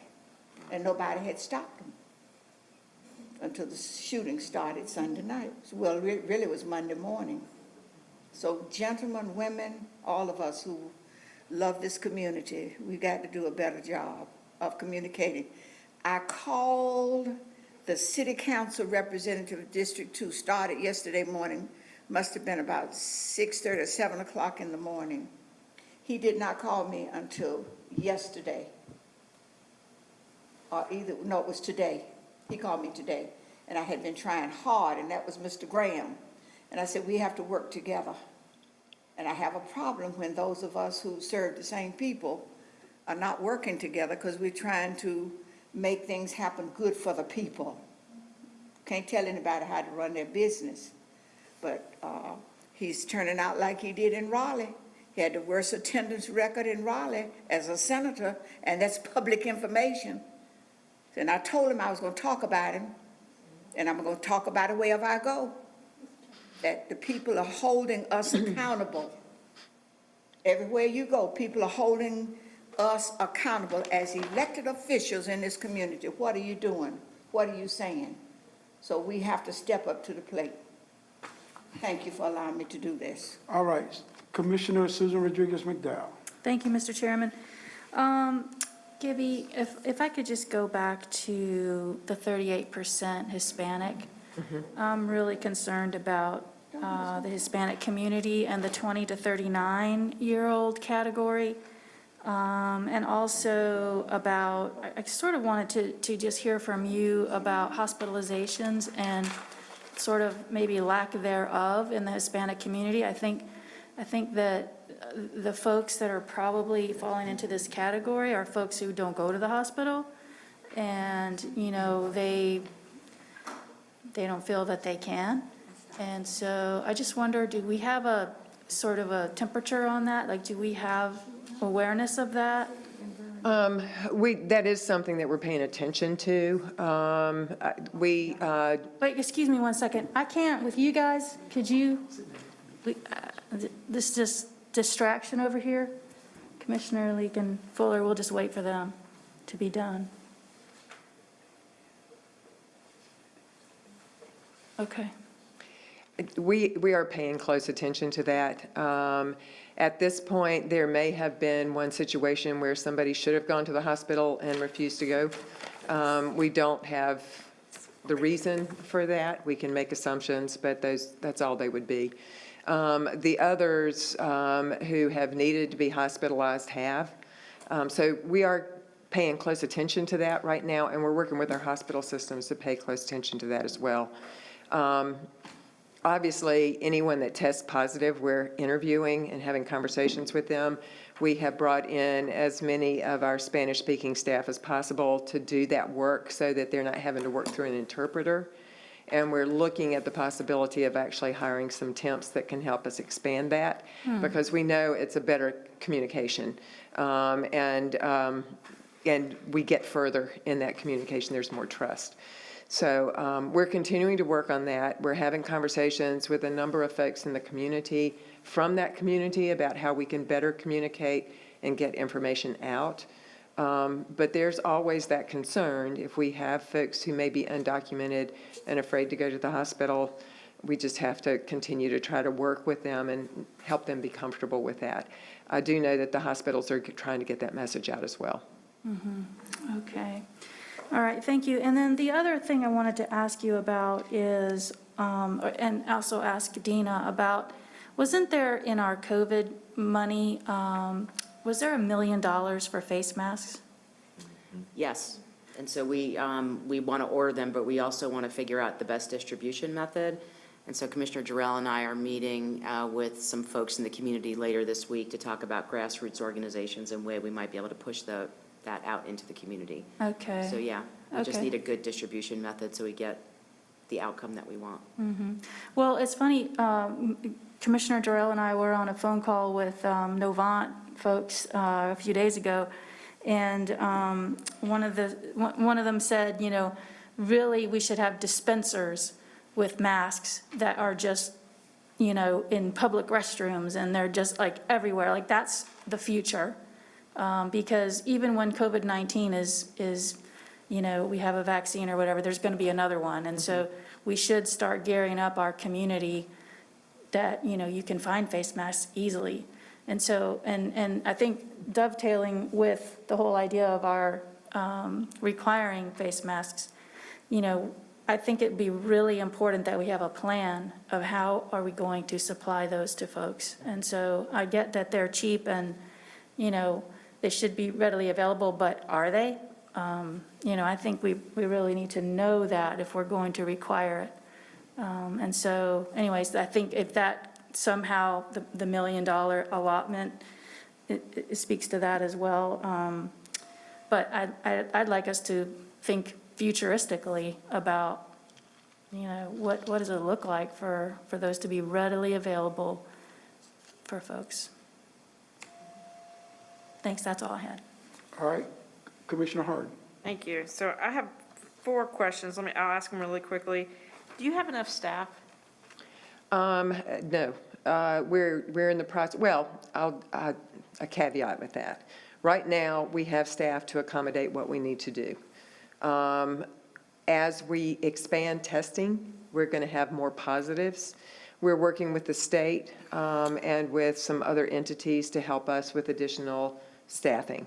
And as we look to expand our availability of immunizations, we're going to need to pull some staff to do that. So we're doing this right now to find the best mix and to find what other resources might be available to us. So We're also hiring yes. public nurses. We have a shortage of nurses. We do have a shortage of nurses, and we're working with HR on a marketing plan to get nurses in. The county manager had mentioned that there was a lot of vacancies, and I just want to make sure that, like, if we are hiring any place that, I mean, it sounds like you need help. I don't mean that in an unkind way. I mean, it sounds like if you're working 6 days a week, literally around the clock. I'm working with my staff to try to come up with a staffing plan that will prevent that from happening moving forward, that we have sufficient staff to do. It's not sustainable. And we know that it's going to be a while we're going to be in this mode for some time now. Yeah. Second question I have is, you know, we talk about the deaths and the impact of the underlying health conditions. Where can people find out what are the underlying health conditions? We say that word very broadly, like, what are the underlying, because I think people think, I don't have an underlying health condition. In fact, they might have an Have one. underlying health condition, so. We can bring that, actually, we have just, I mean, I got an email just before I walked in here from the state with some of that data. So the next time we present to you, we ought to be able to give you some idea of how many people have had diabetes, how many people have had heart disease, how many people have an immunocompromised system, you know, those sorts of things. So we should be better prepared to provide that. Great. How much confidence do you have in the mortality rate of 2.4%?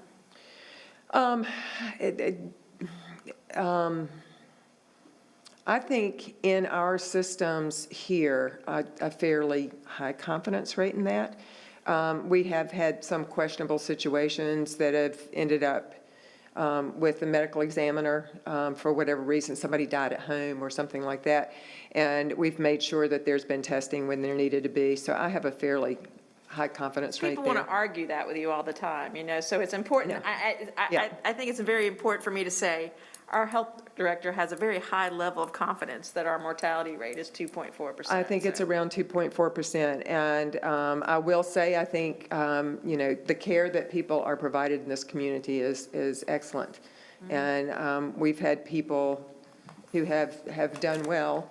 Unfortunately, what we're starting to see is that there are a number of studies being done now, and we're watching them very closely, but young people may find who have a mild case. You've heard about glass grounds. Some people have heard about that. The possibility that they may have long-term lung damage at some point, that, you know, they don't recognize that right now. There's just so much we don't know about this. Taking risks with it is really hard to do. Thank you.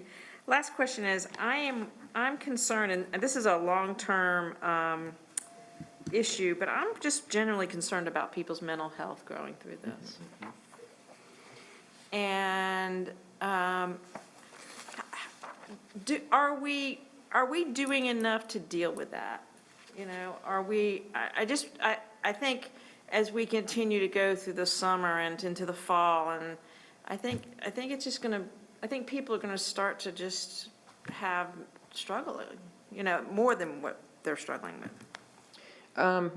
I will say that the individuals that we work with who are positive, as well as many of the contacts, are offered a social work consult right now. We've been doing that through our department. I know the manager is working with others to see how we can build out that system within the county, and with some of our nonprofits and others that can provide that kind of support, because we have limited ability to do that in the department. But we've been able to keep up with that so far. And a behavioral health referral is one of the things that we can provide. Although basically what we're seeing is most people are having financial issues or issues having enough food. Those are some of the top level things that we're seeing. But those things contribute to their mental health as well. You know, I'm sometimes more concerned about those people out in the community who haven't tested positive, but are still dealing with the stress of this day in and day out. And those are the folks that aren't being seen and aren't being recognized as having behavioral health issues related to the experiences that they're having. So I do think that that's something that we've got to pay close attention to. Thank you. Thank you, Chairman. Okay, Gibby, I had one question. Yes, sir. And that is, several weeks ago, I asked you the question. I said, given the fact that all these people are out there protesting, when do you expect to see cases spike based on that date? That date has come and gone, and we didn't see a substantial spike. Should I be encouraged? Yes. Thank you. Yes. I was happy to see that, because that day came. We'll see what happens this weekend. Okay,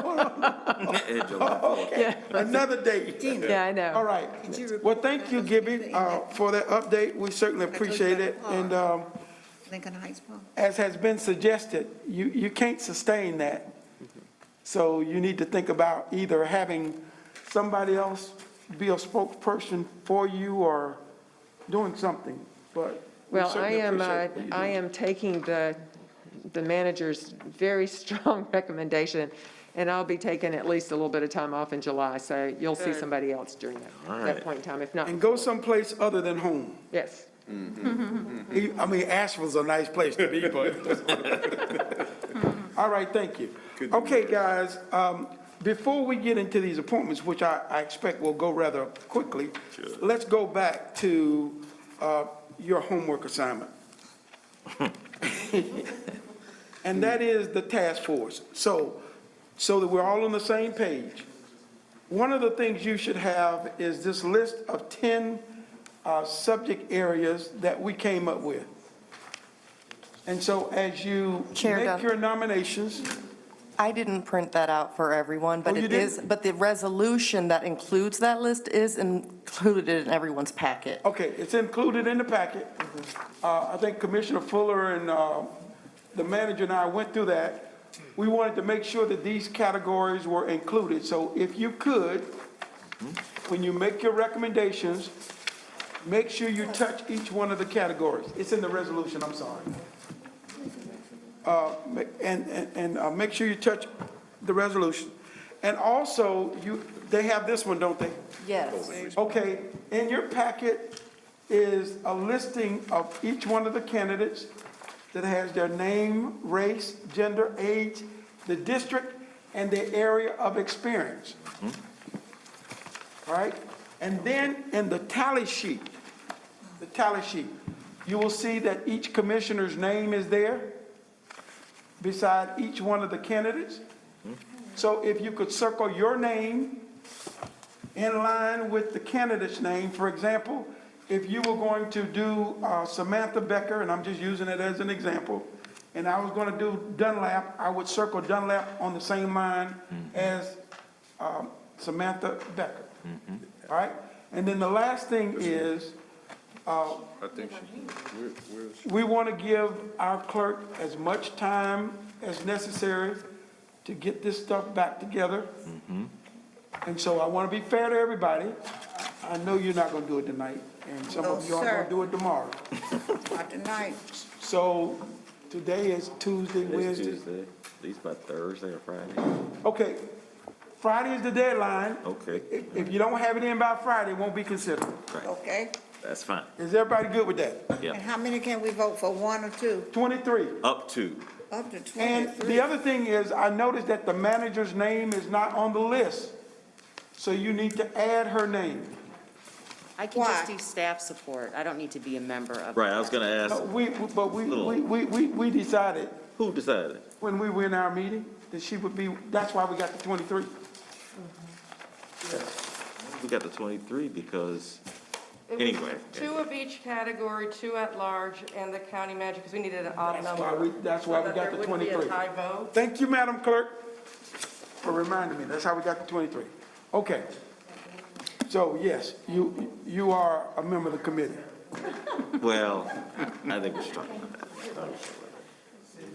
There need to be somebody. Well, what role will? I don't think you had enough will the meetings to go board through. members She gonna be play? there anyway. No, you have to, What role Friday. will the board members play in this? Just in the appointment process. We don't attend the meetings? Oh, well, they'll be open to the public. Okay. All right. Okay. Okay, they're so due- He said they're due Friday is the deadline. Friday, deadline. All right, let's get to the appointments. First is the appointment for medic.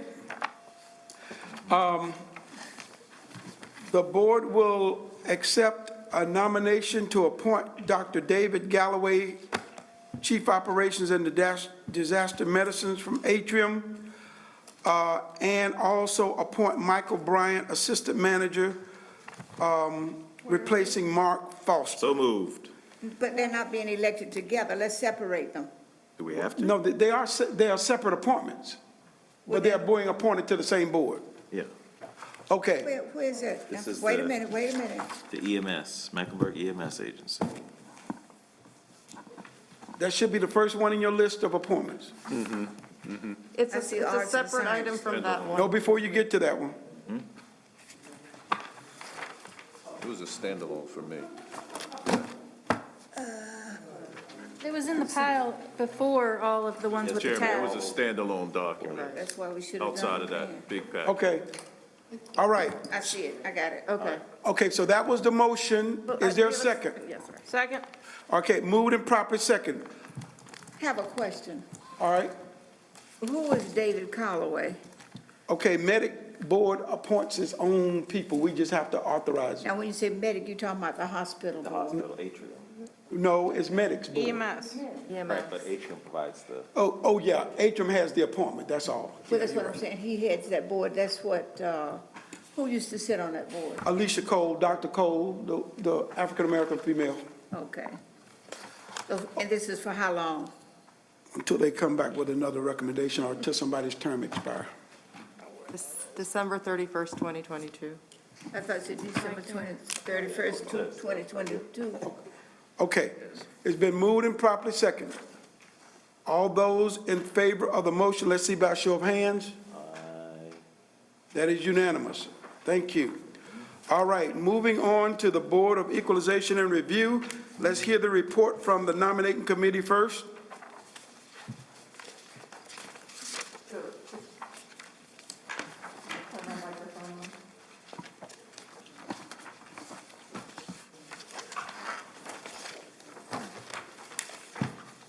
On Monday, June 1st, the Board of Equalization and Review Ad Hoc Interview Committee interviewed nominees for appointment consideration to 2 vacant seats on the Board of Equalization and Review.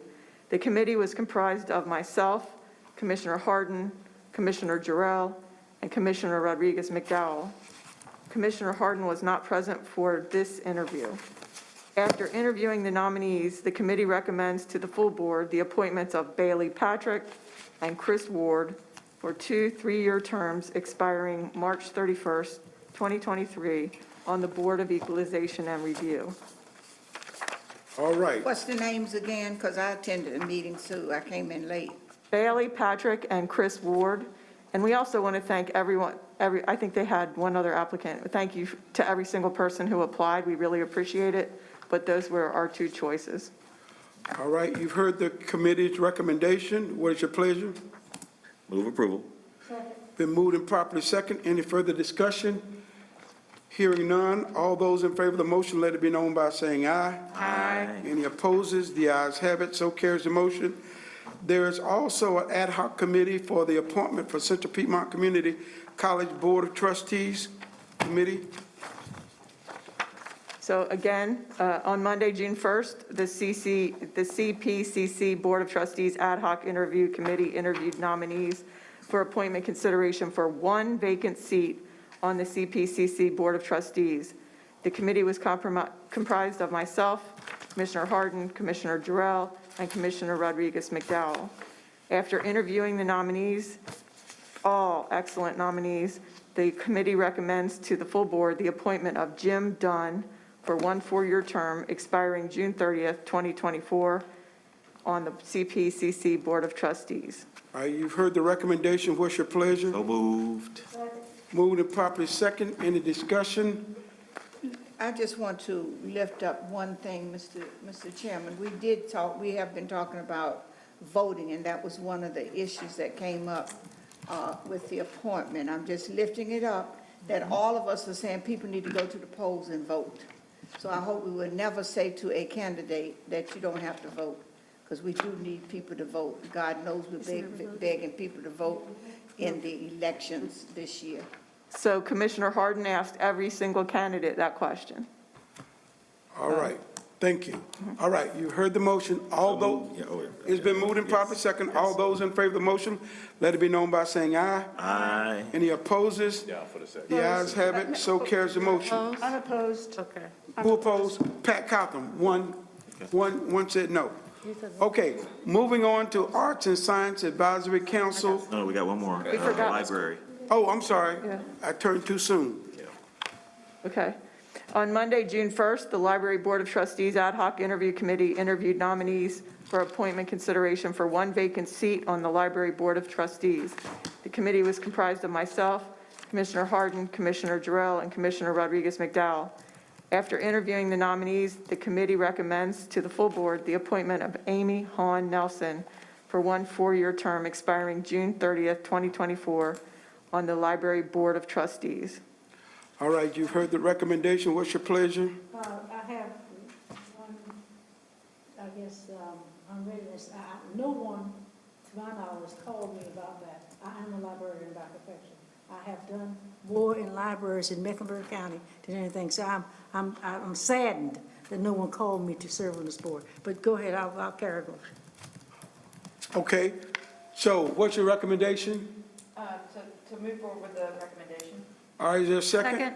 I have an unreadiness, Mr. Chairman. All right, let me make sure I got a second first. I got a second right You here. did right Okay. here, you did. All right, My unreadiness is, we talk about these committees, and hopefully that people from the community will be considered, and not always looking for persons who have already established themselves in the community, and we want to reach the unreachable sometimes to help them perceive that they too are part of the system. And this is part of what problems we have, not just with this, but a lot of things that we do. So I would hope that in the future with any of our boards that we would do that, and especially from the school, CPCC, we need reports from these people about what they're doing and what's happening. And I would hope that we would ask them to at least give us a report once a year or twice a year of the status of the issues of those schools. And with the library. So that's my unreadiness, and I keep saying this every year. And we should hear from these people, please do. and so we can make that ask. Okay, Mr. thank you. Chairman, I got an unreadiness as well. Yes. So one thing that we found through this process was that we had a tremendous amount of just candidates that were phenomenal.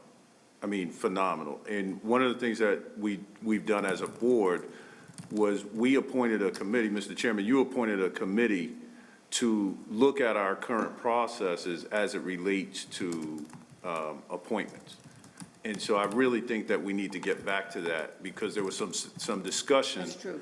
during this where we were, you know, there was a fantastic candidate that we remember from this particular interview, that it would have been great if we should not lose this candidate. And so we want to be able to put them somewhere else, but we've got to look at that process. So, Mr. Chairman, I'd like for us to get back to that. I think Commissioner Leak chairs that committee. Or Commissioner Rodriguez McDowell, thank you. So I'd really like for us to get back to that process. Is it usual? So moving forward, we have something in place where we don't allow people to fall through the cracks because they're not appointed to a specific committee. Thank you. Okay, so let me ask the question, because I'm glad you brought that up, because I never got a report from that committee. That's because they're not finished their work. So is this one of the committees that can meet virtually?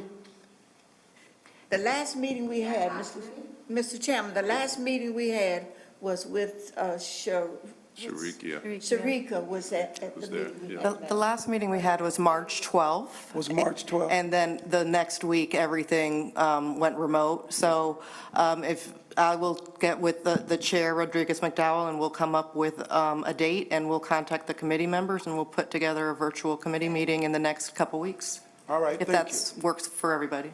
All right, thank you. Good. Thank you, Mr. Chairman, I appreciate that. Thank you. All right, now we're ready to move on. Didn't vote yet. We didn't vote? Didn't vote yet. Okay, let's vote then. All those in favor of the motion, let's see by show of hands. All right, that's unanimous. All right, now we're ready to move on. Yes. Appointments to Arts and Science Advisory Council. There are 8 two-year terms expiring 6/30/22. 4 at-large positions in a district. Janice Davison and Philip Thomas are eligible for reappointment. The board can nominate and appoint Daniela Walcott and David Webb. So moved, Mr. Chairman. Second. Moved and properly seconded. Any unreadiness? Hearing none, all those in favor of the motion, let it be known by saying aye. Aye. Any opposes? The ayes have it, so carries the motion. 1 Northwest District position, Donna Rice is eligible for reappointment. Move reappointment. Second. Moved and seconded. Any discussion? Hearing none, all those in favor of the motion, let it be known by saying aye. Aye. Any opposes? The ayes have it, so carries the motion. 1 Central District 3 position, Shannon Holmesley is eligible for reappointment. Move reappointment. Second. Been moved and properly seconded. Any unreadiness? Hearing none, all those in favor of the motion, let it be known by saying aye. Aye. Any opposes? The ayes have it, so carries the motion. 1 Central District 4 position, Betty Wicker is eligible for reappointment. Move reappointment. Been moved Second. and seconded. Any discussion? Hearing none, all those in favor of the motion, let it be known by saying aye. Aye. Any opposes? The ayes have it, so carries the motion. 1 Southeast District 5 position, Mary whatever, is eligible for reappointment. Move reappointment. It's been moved and properly seconded. Any unreadiness? All those in favor of the motion, let it be known by saying aye. Aye. The ayes have it, so carries the motion. And you will see that staff will continue to advertise for District 2 and District 6 slots. Okay. All right? Now we move on to Charlotte-Mecklenburg Community Relations Committee. 1 3-year term expiring July 31st, 2023. 1 unexpired term expiring September the 30th, 2020. See the attached letter of recommendation. Tara Craig, Kelly Coutier, Morgan Hinton, and Kelly Spencer have all been recommended to fill those 4 positions. Excuse me, Chair? I would, if the board doesn't mind, the expiration of September 30th is right around the corner. I would ask that you would appoint this person immediately and then for a 3-year term starting October 1st, so we don't bring it back to you in 2 months. Okay, so make sure everybody's clear. On the number 2 slot, the 1 unexpired term, the clerk is recommending that we appoint that person immediately and that we also give them the extension of a 3-year term. So really, we're only talking about 3 appointments, then? Really? No, we're talking about 4 appointments. We're talking about 3 full and then 1 that expires in September, and then I'm asking. That's still a slot, though, so you're Yes, saying so it there's would 4. go, okay. We would immediately appoint them rather than have to come back and reappoint them. How do we do that? We're going to do it with this motion. So it would Where's be the to color appoint for to this that? term and the next I one? see you would have. It will be a term until September 30th and continuing for 1 full term. So an unexpired term and then continuing for 1 full term. Okay. All right, is there such a motion? So moved. Second. Been moved by Commissioner Leak, seconded by Commissioner Scarborough. Any unreadiness? Wait, who are we voting on? We're voting on those 4 people, Tara Craig, Kelly Coutier, Morgan Hinton, and Kelly Spencer. All right, it's been moved and properly seconded. All those in favor of the motion, let it be known by saying aye. Aye. Any opposes? The ayes have it, so carries the motion. The Charlotte Water Advisory Committee. There's 1 3-year term expiring June 30th, 2023. It's a real estate developer slot. Dorian Carter is eligible for reappointment. So moved, Mr. Chairman. Been moved and properly seconded. Any unreadiness? Hearing none, all those in favor of the motion, let it be known by saying aye. Aye. The ayes have it, so carries the motion. Citizen Transit Advisory Group, 1 2-year appointment expiring June 30th, 2022. Devonier, Good luck. Davina M. whoa. So moved, Mr. Chairman. Go. So moved, Mr. Chairman. Second. That's not right, I apologize. That's my, No, that's not Brought right. something to people's attention, that there's 2 vacant slots on this. On the next page, we could just probably, I'll try to get those filled. which Citizens Say that Transit again? Advisory Committee? Yeah. There's I guess one. 1 from Davidson and 1 from Mint Hill that we need to recruit. Yeah. I was going to bring those to Mayor. Okay, we just need to notify the towns because they make that And appointment. that's in the letter. All right. Yep. Okay, so you've heard the motion. All those in favor of the motion, let it be known by saying aye. Aye. Any opposes? The ayes have it, so carries the motion. There's 5 3-year terms expiring June 30th, 2023. Carolyn Ashby, Kozan. Kozan Cody, Carol Barnes, Jura Here. Mears, and Jacqueline Moss are all So eligible moved, for Mr. Chairman. reappointment. Second. Been moved and properly seconded. Any unreadiness? Hearing none, All those in favor of the motion, let it be known by saying aye. Aye. The ayes have it, so carries the motion. Library Board of Trustees. So move, Mr. Chairman. Who are those? Yeah, this is a Emery different, Martin. this is a different one. It's a reappointment. Yeah. It's one 4-year term expiring June 30th, 2024. Kimberly Martin is eligible for reappointment. So moved. Second. Been Second. moved and properly seconded. Any unreadiness? Hearing none, all those in favor of the motion, let it be known by saying aye. Aye. The ayes have it, so carries the motion. There are 2 Who's this guy? 3-year terms expiring June 30th, 2023. South Region 3 and South Region 2. Rufus Kernley and Mark Laughlin are eligible for reappointment. So moved, Mr. Chairman. Second. Been moved and properly seconded. Any unreadiness? Hearing none, all those in favor of the motion, let it be known by saying aye. Aye. The ayes have it, so carries the motion. There is one 3-year term expiring June 30th, 2023 in the Southern Towns. The board can nominate and appoint Milady Meadows So for the moved, Mr. Southern Chairman. Town slot. So move. Second. Been moved and properly seconded. Any unreadiness? Nope. Hearing none, all those in favor of the motion, let it be known by saying aye. Aye. The ayes have it, so carries the motion. There's one 3-year term expiring June 30th, 2023. Educational representative. There is a letter attached for a recommendation for Leah Newman. Move reappointment. Okay, it's been moved and properly seconded. Any unreadiness? Hearing none, all those in favor of the motion, let it be known by saying aye. Aye. The ayes have it, so carries the motion. There's one 3-year term expiring June 30th, 2023. Kiba Samuels is eligible for reappointment. So moved. Is there a second? Second. Moved and properly seconded. Any unreadiness? Hearing none, all those in favor of the motion, let it be known by saying aye. Aye. The ayes have it, so carries the motion. Now, before we do these next 2, let me just share a concern. Waste. No, these are still on the same Region planning commission. aging. Let me just share my concern. Wait a minute, where are we now? I wanna We're make- still on the planning commission. It's the second one. Well, there's number 2 on Yeah, so number 2 on that one. The city has its appointments, but the city is recommending that we appoint somebody that they can't appoint. I wouldn't do that. I'm just saying We don't need to get in that business. that it's our appointment. We can choose to appoint their nominee, or we can appoint our own. And so there's a letter of recommendation for Ronnie Harvey and Astrid Torino, recommended by the city of Charlotte. No, sir. Board of Education. Board of Education. Board of Education? For Chirinos. Okay, hers is for the Board of Education slot. Okay, wait a minute, let me ask this question.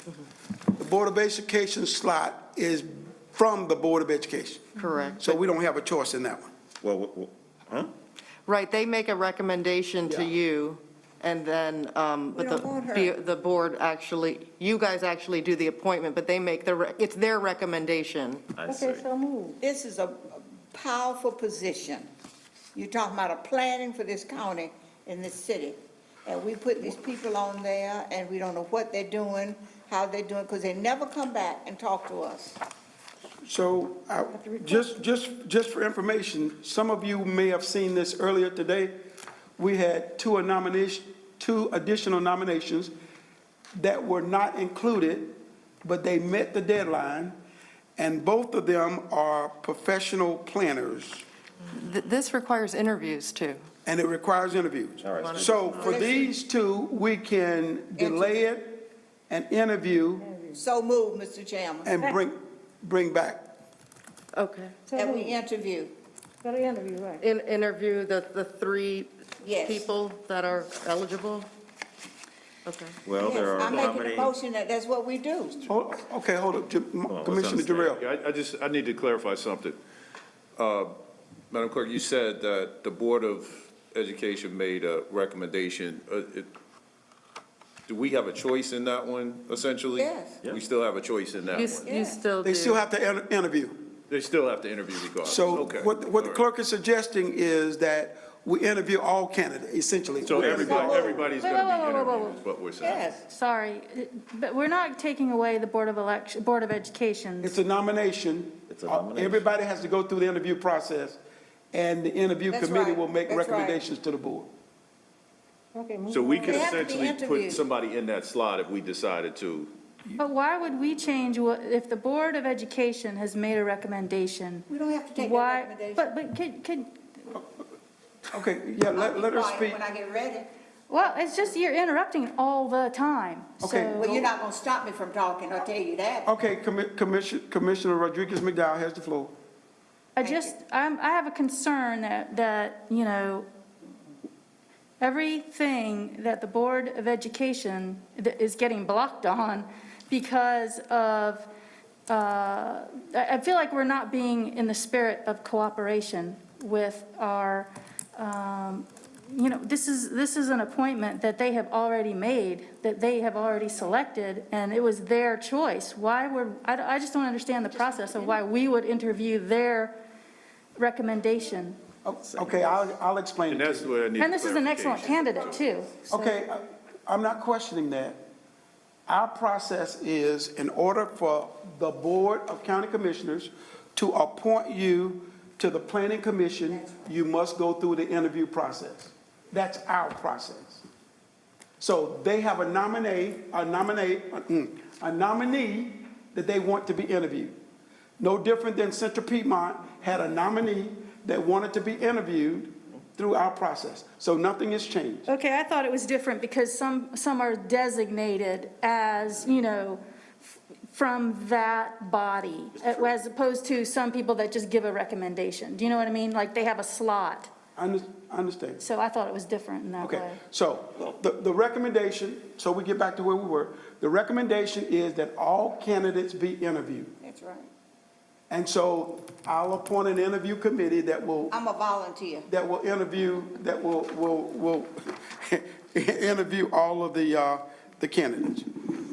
Mr. Chairman? Yes. Can I just ask a question? Yes. Did you say that includes the candidates who did not make the list but did make the deadline? Right, Correct, the two the that you two- got the this two- morning. Yeah, okay, Yeah. good. So it's 4 Okay. total. It'd be all Okay, four. all right, Is thank it you. total 4? 4 total. It would be four, Four including the total. Board of Ed person. There'll be 4 people altogether. All right, 4 people all together will be interviewed. So Commissioner Leak volunteered in any, I'm not going to be on that one. okay, Pat Cotham, Y'all can And do it. Scarborough.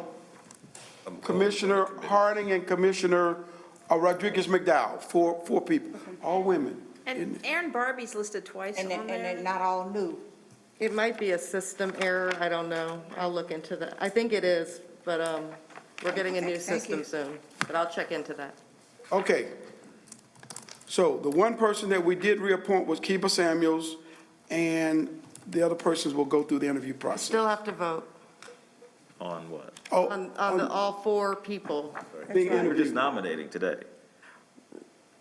Right? Oh, I'm sorry, there was a motion by Ms. Leak, seconded by Scarborough, that all candidates be interviewed. That's right. But that's the normal process, right? Yes. Okay, so that's, So we're okay, just nominating today. no problem.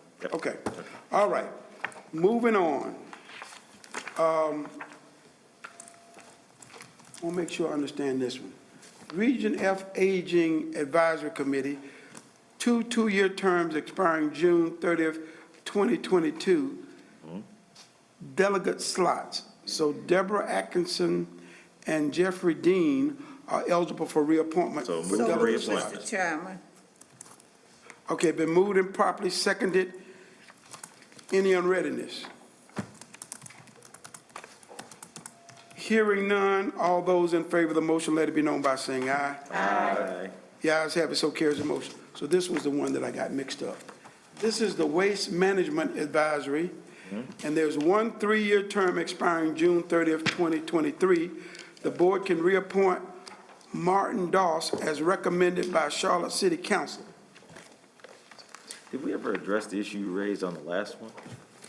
Okay, the last one was the Board of Education, so we did address that Oh, one. but I mean the recommendation from the city. Remember, that was one in there too. We never addressed that. Well, But that was. For the planning? excuse me, Mr. Attorney, talk to us about the appointments and whether or not the city council, do they make a recommendation as if they have a slot, or is it our slot? It's our slot. They can make a recommendation no different than anybody else, but it's our slot. That's right. And I know, I would like to advocate for Mr. Doss. He's a very faithful and terrific Yes, member on I this. agree with that. Okay, I don't have an issue with that, but Mr. Chairman, I do want to raise, because, Looks left. okay, let's, okay, I got you, Pat. Hold on. Commissioner Fuller. so I'm saying, I know the city can do it. They could recommend, anybody could recommend. That's right. I just don't think we need to get into that business, because then are we going to make recommendations for city appointments too? You do. But not all. No, there's some boards where there's a recommendation from another body, but the main body that the board is under must approve that appointment. I get that, but Yeah. this was not one of them.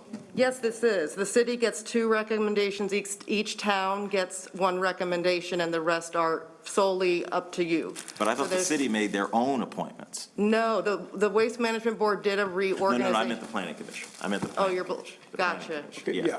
All right, so They- let's.